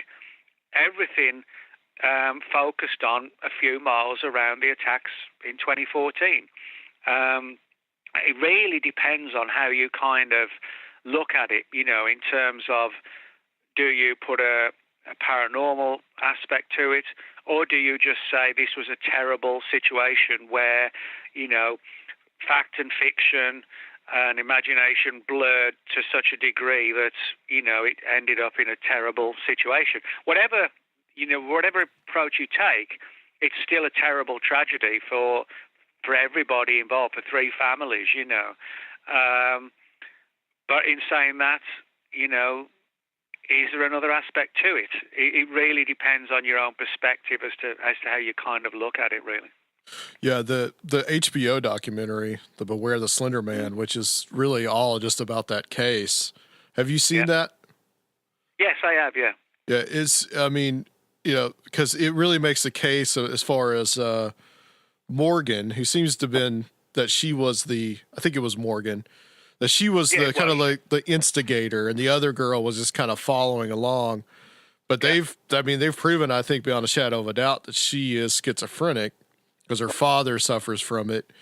But they were saying stuff in that documentary like she was talking to invisible people in her jail cell and like she was talking to Snape from Harry Potter and all just kinds of weird stuff. But the interesting thing about that is that her mother talks about what you just said, like her seeing ghosts and stuff. Well, schizophrenia kind of starts its onset around that age that she committed that crime, but not for a little child. So it almost seems like somebody would say, well, she's schizophrenic, she's crazy, she sees invisible people. But there may be a lot more to it, as you said. Yeah, and I mean, I wouldn't want people to think then that they weren't, psychologically disturbed. They clearly were. No one should be any doubt, that their minds were not in a great place, to put it, at the very, very least. They were psychologically, ill. But as I said, if it was just that, then we could leave it at that. But as I said, if you look around Waukesha, there are so many weird tales of odd murders and situations with these tall figures. As I said, I didn't even include all of them in the book because, I made the point sort of with 3 or 4 examples altogether. But I could have included another 4. But 4, I know for sure it's 4. But, I just didn't have space. The publisher limits the length of the books to 60,000 words. So that's where it began and ended, so to speak. But, again, it really does depend on whether you feel there's an external aspect to all this or it's just some vast coincidence where people just happen to see tall paranormal creatures in Waukesha, which in itself would be bizarre as well, Yeah, and you made the link too to the case in New Zealand, which when I heard about that Slenderman, that stabbing, it really made me think of that because you have the movie Heavenly Creatures, the Peter Jackson movie, and that there's some weird stuff with that one too. But that's a weird story. A lot of people don't know. Heavenly Creatures was a movie which basically was based on the lives of 2 young girls, teenagers, who lived in New Zealand. And they had a deep bond, and they created this sort of fantasy world and fantasy characters. And they were clearly, descending at one point into states of, what was clearly psychological illness. Now, things really reached their peak when it was the families kind of saw things as, the girls were spending too much time together, and they viewed it as unhealthy, and there were rumors, that they were sort of in a relationship, and, the theory being that back then people weren't, as we should be. It shouldn't matter what your sexual preference is. But the girls actually denied that. But the important thing is that there was a point where the family did think that might have been the case, and so the plan was to separate them and prevent them from spending time together, to the point of even leaving the country, one of the families. And of course that crushed the girls when they found out that was going to happen. And so what they did, they said to the one girl's mother, well, if we've got to be split up, we've got to be split up, but can we have one last sort of day together and we'll all just go to the local park? Her mother was fine with that. And what they did, they launched this vicious attack on the mother and basically, smashed her head in. And they were found guilty of the attack, but because of the young age, it wasn't a case of, 40 years behind bars. But what's really weird is that before the attack occurred, there was a report of a man in black, a tall, thin man in black in that park before the attack. And we know that because a New Zealand-based UFO researcher named Harold Fulton actually sent the details to Harold Wilkins, the guy who investigated that man in black case in the US with the spindly fingers. So the parallel, now, no one is saying, and I certainly don't say in the book, that the girls saw the Slender Man in New Zealand. They didn't. But the Slender Man or something like it was seen in that park, and the story, of two young girls developing a fantasy world and killing someone in a park, and with the girls, they were fixated on the Slender Man, and in the park, people had seen this creepy creature or this creepy entity. There are some really weird coincidences between those two stories, which stretch decades and right around the other side of the planet as well.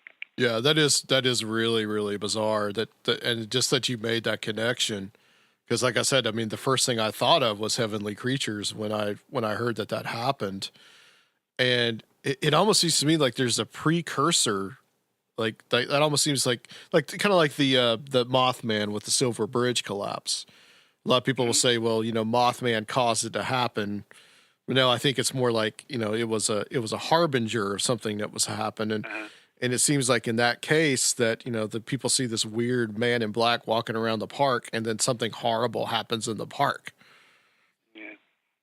I think, with the girls, in New Zealand, I mean, there's no doubt, that they were sort of living in this deep fantasy world. Right. But I don't think it didn't help, the fact that there was this sort of judgmental aspect. And, today, thankfully, nobody cares, or nobody should care, what anybody's sexuality is. It doesn't matter in the slightest. And as I said, the girls did always deny that, but the parents did, weren't sure. And I think that's why there was this, the stress levels kind of grew and grew, excuse me, grew and grew to the point where when they when they realized that they were going to be split up, that's when, things kind of went to an entirely new level. And again, kind of like the Waukesha situation in Wisconsin, do you take the view that this was just two girls attacking one of the mothers, killing her in the park, and it's just coincidence that just before there was this tall, skinny man in black type, who one of the witnesses actually said literally vanished, as in literally, like dematerialized. So we're not talking about just some creepy character, pursuing kids or whatever, which would have been bad enough in itself, but this made it sort of even worse. So again, should we insert that aspect of the story into it. Again, it depends, which side of the coin you're on. Certainly Harold Fulton, the New Zealand UFO researcher, felt it was important enough to send the information to Harold Wilkins, who had already started chronicling Men in Black stories. So, again, like with the Waukesha thing, it's either there's a connection or, all in relation to the Slender Man, there's some really seriously odd coincidences going on. Yeah, for sure. And there's been other violent acts too. The stabbing in Waukesha, that wasn't the only one, because you talk about a couple of others in the book. I remember hearing about the girl that stabbed her mother for Slenderman. Right. Yeah. That was crazy. And the other one I didn't hear about was the Walmart shootings that had like this kind of weird connection too. Oh yeah, well, I mean, there were several. There was, as you said, there was the girl who attacked her mother. There was another one who burned the house down, and the list kind of went on and on, really. And but yeah, the one you're talking about, the Walmart attack, that was basically an event that occurred in Las Vegas, and you had this guy named Jared Miller and his girlfriend who became his wife. They were obsessed with the Slender Man and sort of role-playing and things like that. And this was in June 2014. And they, were, as I said, they were obsessed by the Slender Man imagery. And hang on, I'm just going to have some water. All good. I probably should have had vodka for them. There you go. But yeah, they were obsessed with the Slender Man imagery and also with the imagery of the Joker from DC Comics, and they had sort of costume parties, and they kind of crossed that line in the way so many others have, where they kind of took the whole thing not just as a bit of fun, but almost like a way of life, and to the point where they went on this sort of crazed shooting spree. They were kind of ultra right wingers who bought into all these craziest conspiracy theories and flipped. They just flipped, and they killed 2 police officers, and fortunately, they were both shot dead, and but they before that managed to kill a guy in the local Walmart, and had this gigantic arsenal of guns, and they were ready for just about anything. And you find that in a lot of these kind of cases where I talk about 3 or 4 of them in the book, which post-date the Waukesha attacks, where people just literally do kind of go off the rails, and they have these Slender Man obsessions. Now, whether people might say, is it copycat effects, something like that? Is it coincidence? Is there something more going on? Or is it a bit of everything? Could it be multiple things? It's, I think in some respects, it's, even for me, it's difficult to, it's not difficult for me to believe that, we could be dealing with tulpas and thought forms, but when people, going through teenage years, puberty, your mind's in a whirl, you're not thinking straight at the best of times. 99% of people, even when they're not thinking at the best of times, don't do anything like any of these attacks, but sometimes they do, and sometimes, they have a link to the Slender Man. But you could also make the case that most people who go on terrible shooting sprees aren't obsessed with the Slender Man.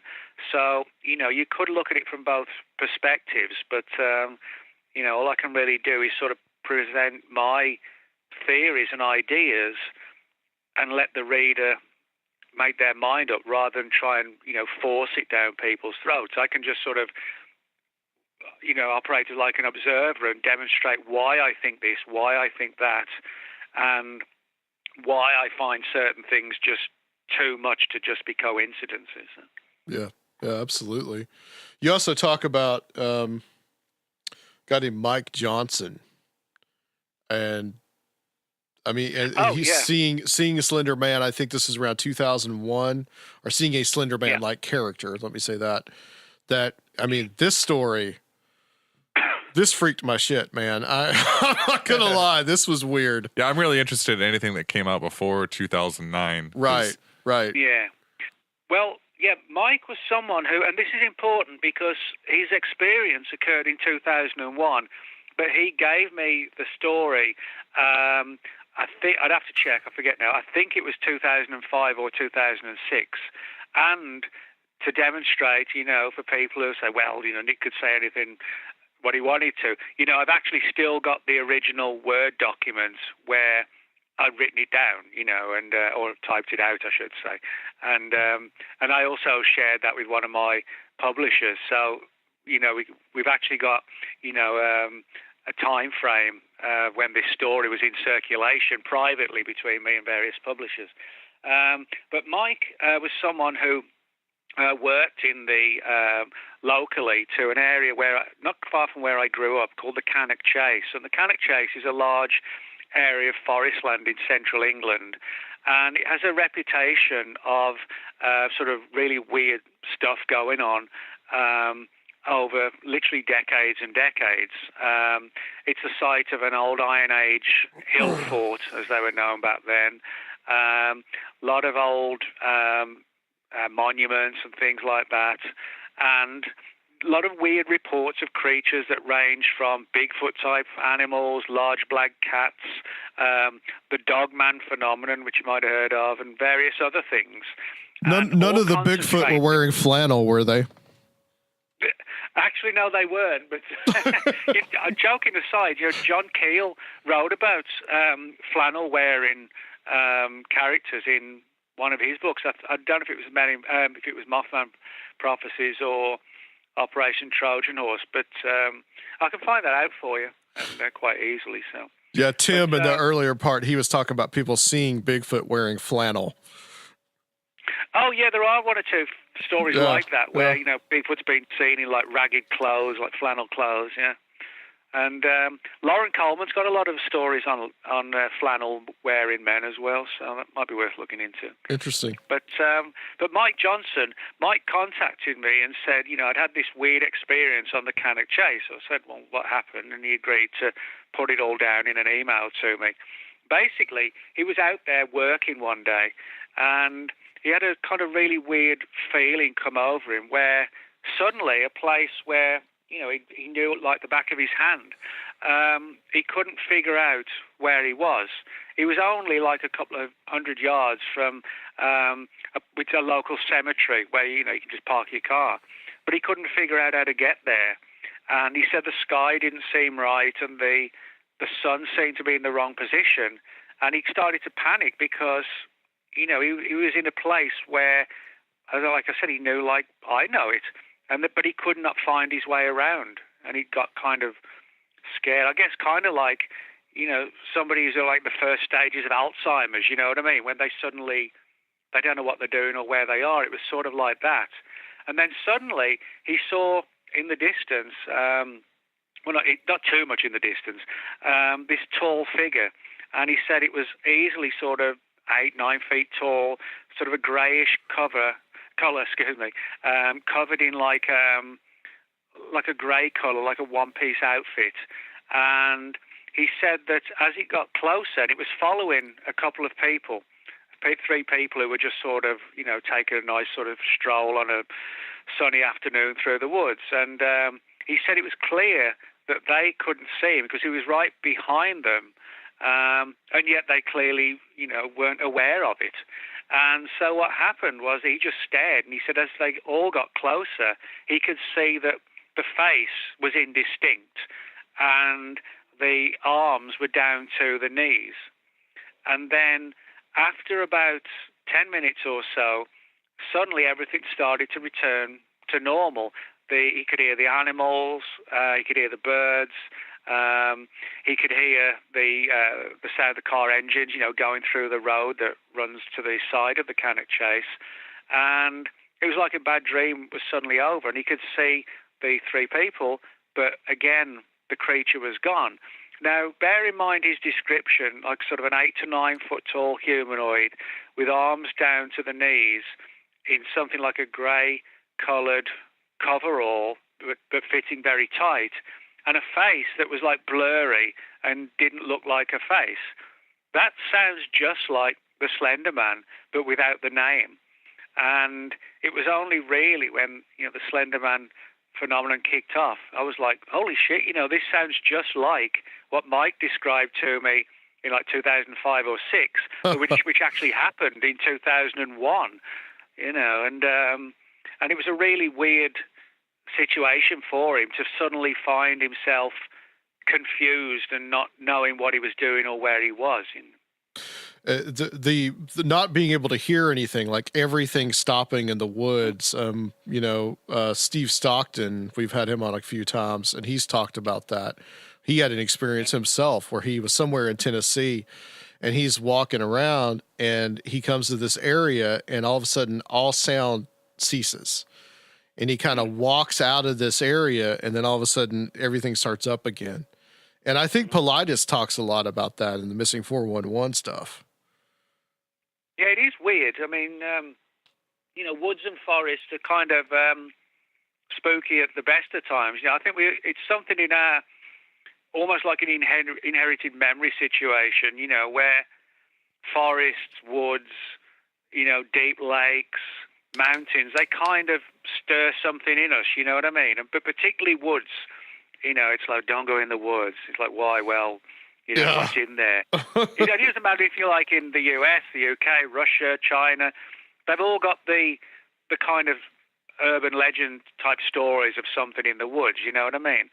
And so maybe, I sometimes wonder, harking back to the Tulpa angle, if so many of us believe there are weird creatures in the woods, maybe that collective belief creates them. Maybe that's why I don't catch Bigfoot, because right. We created it in a mind frame situation, rather than it just being an unknown ape. Perhaps why that's so many of these things are elusive, because they don't live in the way that we do. It's a different kind of life.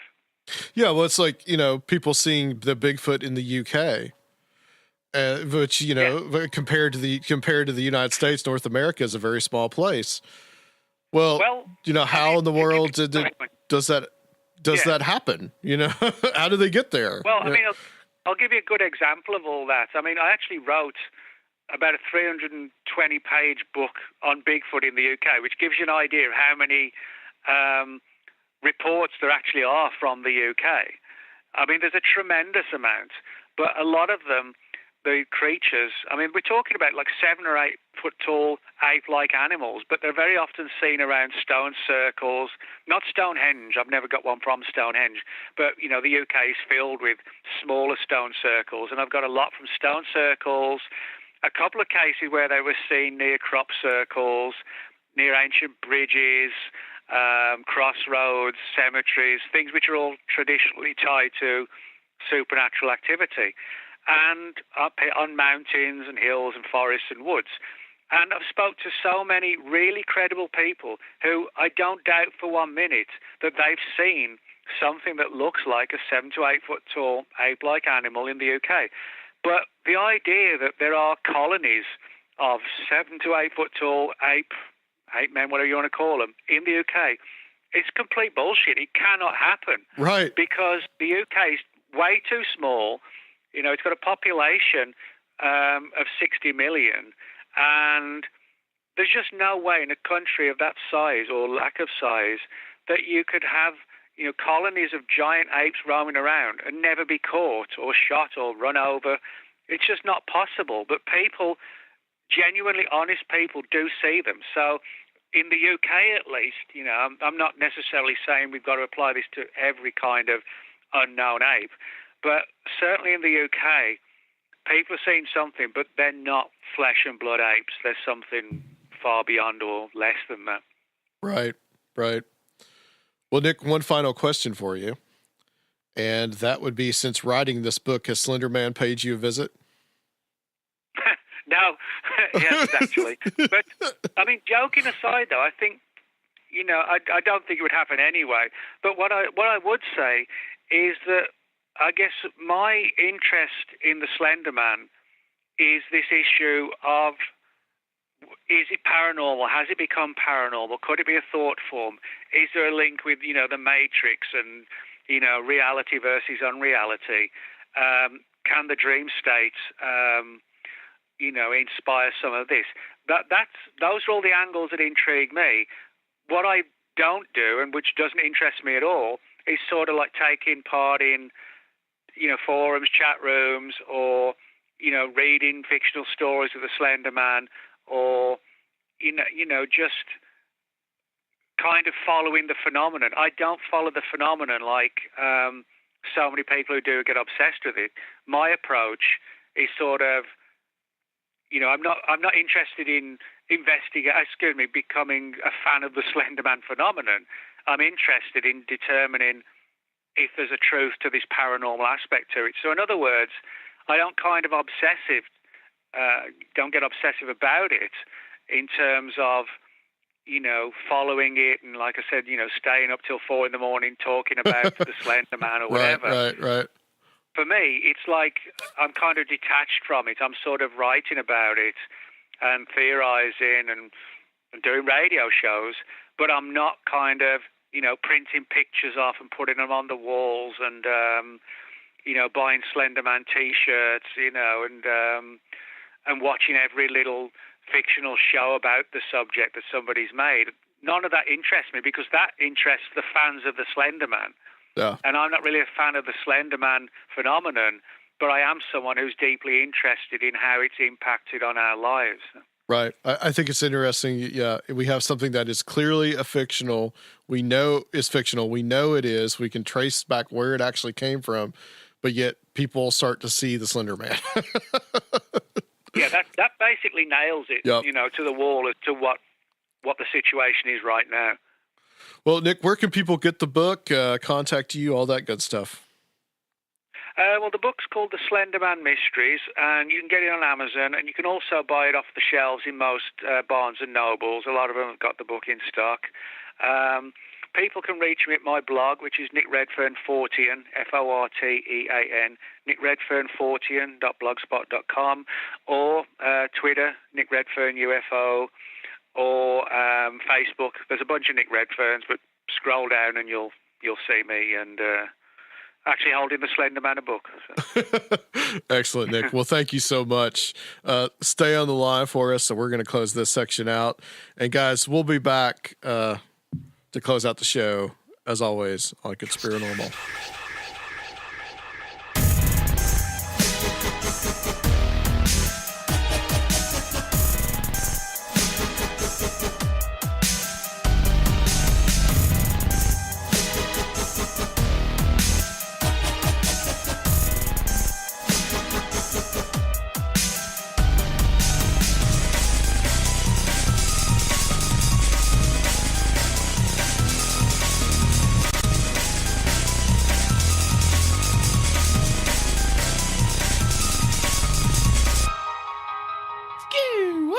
Welcome back to Conspirinormal, folks.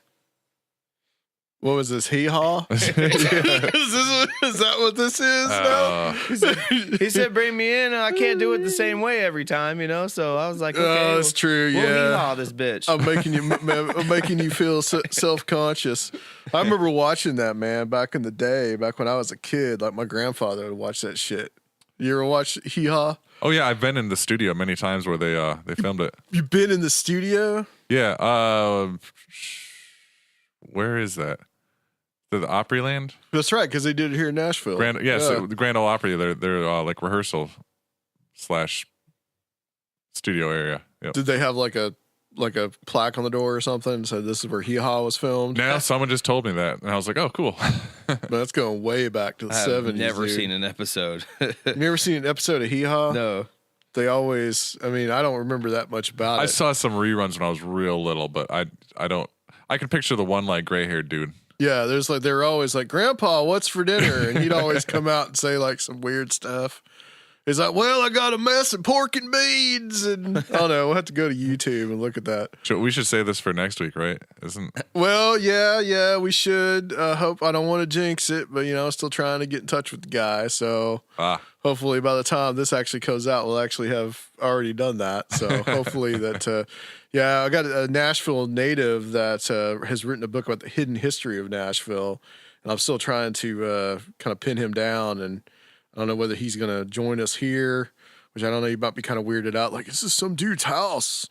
So I don't know. I think Surfio will probably join us for that one again too. So since he's read the book as well, I'm gonna get started on it soon. But so hopefully, that happens. We'll knock on wood. So, what'd you think of that? Some impressions about Slenderman.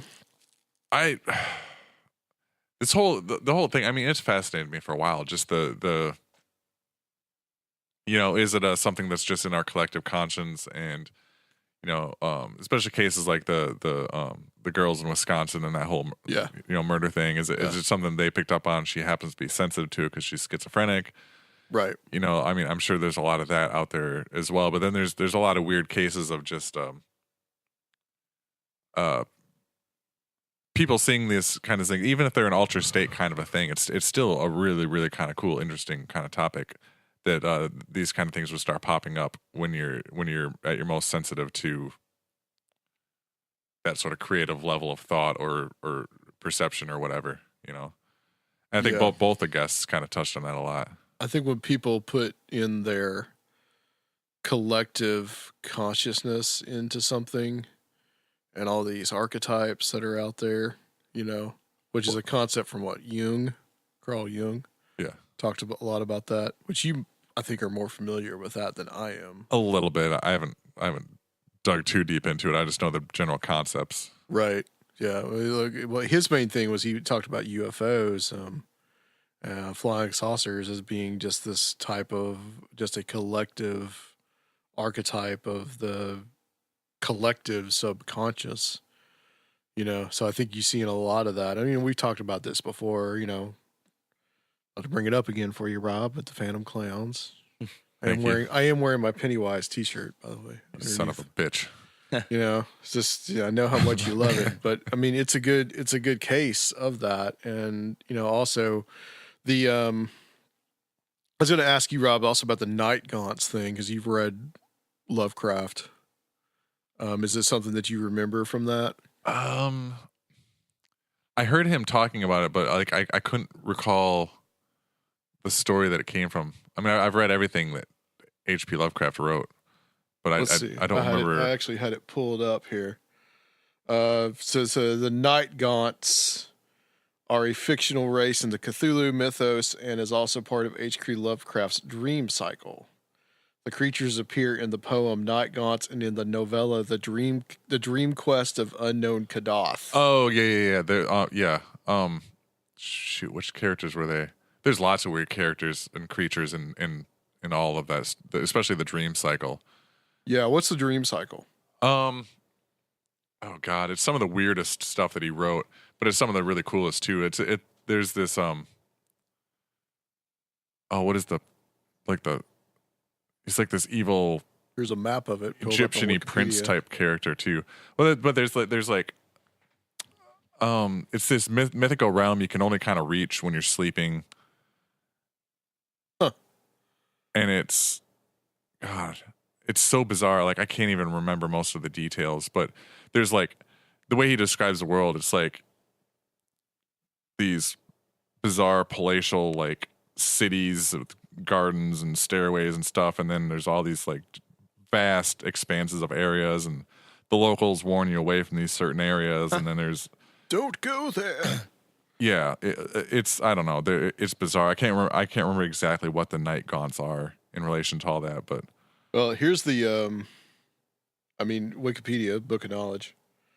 The dreamlands are apparently divided into 4 regions. The west contains the steppes of deeper slumber descended via the cavern of flame, and the enchanted woods by which many enter the dreamlands. Yeah, that was really cool. Other points of interest include the port of Diath-Leen, one of the dreamland's largest cities, the town of Ulthar, where no man may kill a cat, the coastal jungle city of Hollanth, and the desert trading capital Ilarnik. Here lies the fabled land of Minar, whose gray stones are etched with signs, and where rise the ruins of the great Sarnath. Which isn't Sarnath something in like Army of Darkness or something like the Probably. the South. They stole most of it. Right, yeah, the Necronomicon and all that. The South, home of the Isle of Oriob, and the areas known as the Fantastic Realms, described in the White Ship. The East, home of Salaphius, a city dreamt into being by its monarch Kuranes, greatest of all recorded dreamers and the dangerous forbidden lands.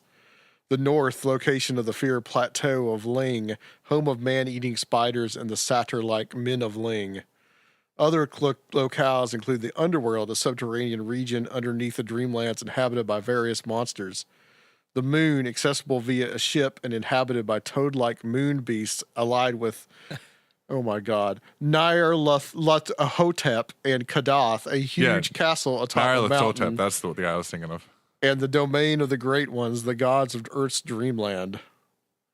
Evidently, all dreamers see the dreamland slightly differently, as a tall high priest of Uthar mentions that everyone has their own dreamland. There you go, Luke. Yeah. In the same sentence, he says the dreamlands that many know is a general land of vision.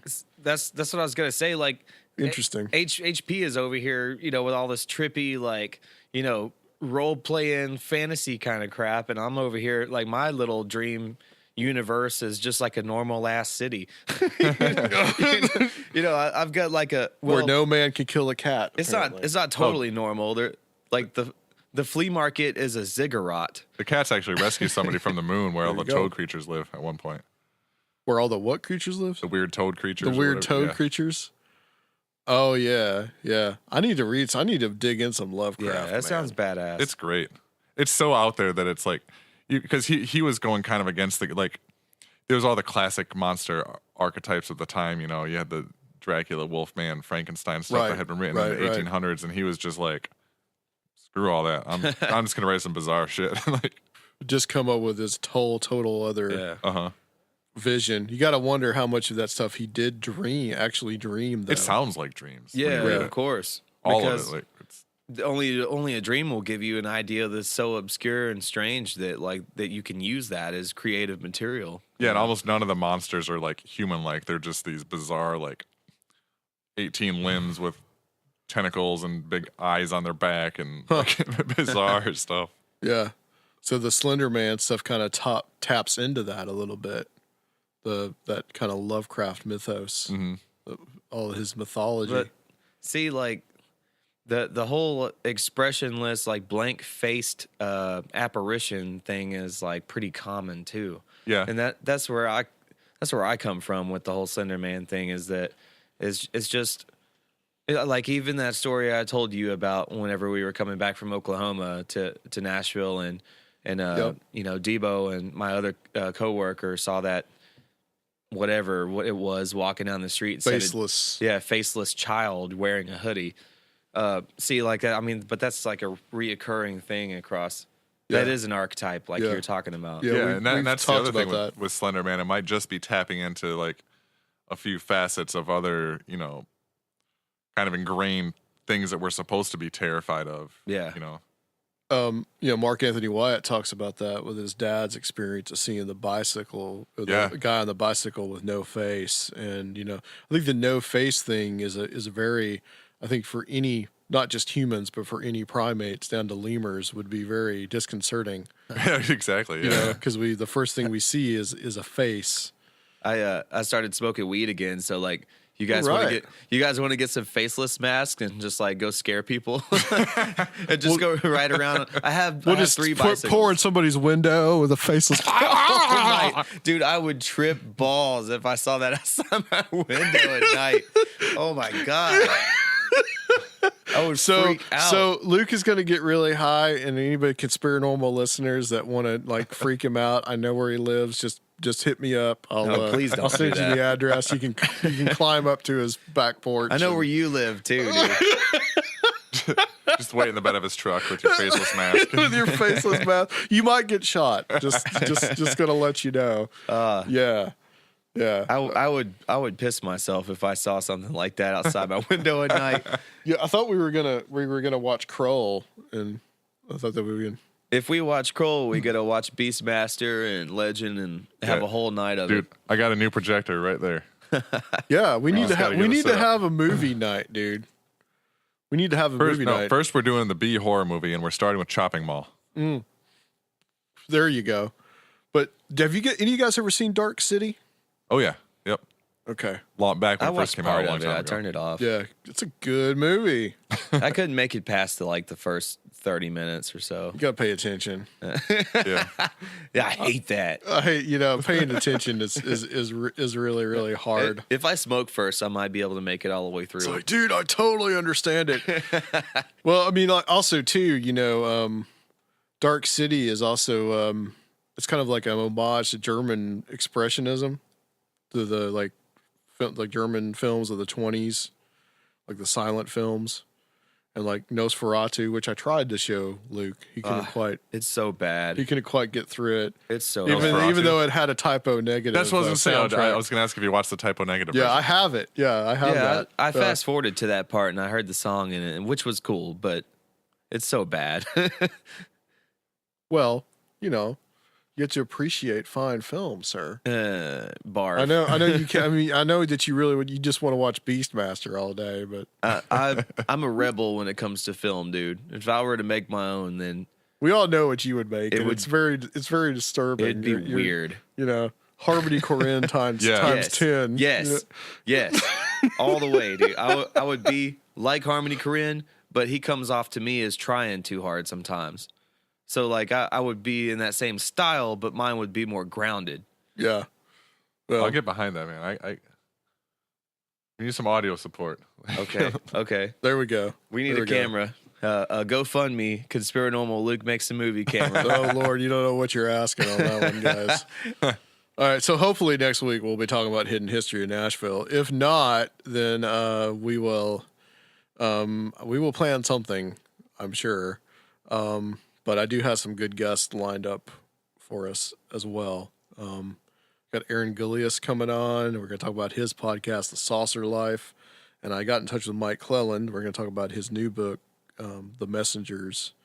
So those are the things to look forward to. Or actually, not The Messengers, but stories from The Messengers, where he collects stories about people dealing with the kind of synchronistic experiences with owls. So we're going to get some of that. So, all right, guys. Well, so Flannel Man or Slender Man, what do you think? Who would win in a fight? I would have said Slender Man before talking to Tim, but he's kind of got me sold with the whole like angsty grunge attitude blended with an axe And red eyes. Terrible fashion And sense. possibly turning into Bigfoot. See, I don't know anything about there's no legend behind Slender Man. It's just a bunch of creepy pictures, Yeah. Well, you could play the video game. That's true. My mom was watching some movie, and it was like, I think it was at that Marlboro. It was based on the Marlboro Hornets thing, and it was like one of those found footage movies. Oh. And like all of a sudden this character comes out. I'm like, it's Slender Man. And she's like, who's Slender Man? And I was like, I just don't. I'm not even going to explain it. I'm not even going to try. Green cheese man. My mom also likes to watch Amish Hauntings. So, which is have you ever watched Amish Hauntings? No. That's another Destination America gym. They have Amish Hauntings. I think I described this when we were on Cruising with Steak, but Amish Hauntings, they have the reenactors, like the normal reenactments, but then you have other actors telling the story. So because Amish can't be on film, so it's like, why? What's the point? Why not just have the same group of actors portraying it? And there was one that they were being attacked by the ghost of an Amish bishop because the guy wanted to keep electricity in his house. He had electricity in his house and he's supposed to disconnect it, but he didn't end up disconnecting it. And so the Amish bishop's ghost was haunting him and torturing his child and all kinds of weird stuff like that. So, yeah, that's the kind of like wonderful things that you can see on Destination America. I might pass that one. I don't know, man. You're missing out. Oh yeah, I'm gonna pay $160 a month for satellite TV right now, so I can see that shit. Like, I'm missing out, bro. Yeah, so you can just have like your gray matter just drip out of your ears. All right, guys, I think that's it. So thank you, Timothy Renner. Thank you, Nick Redfern. And guys, we will be back to talk about something next time on Conspirinormal. Kappa Chow.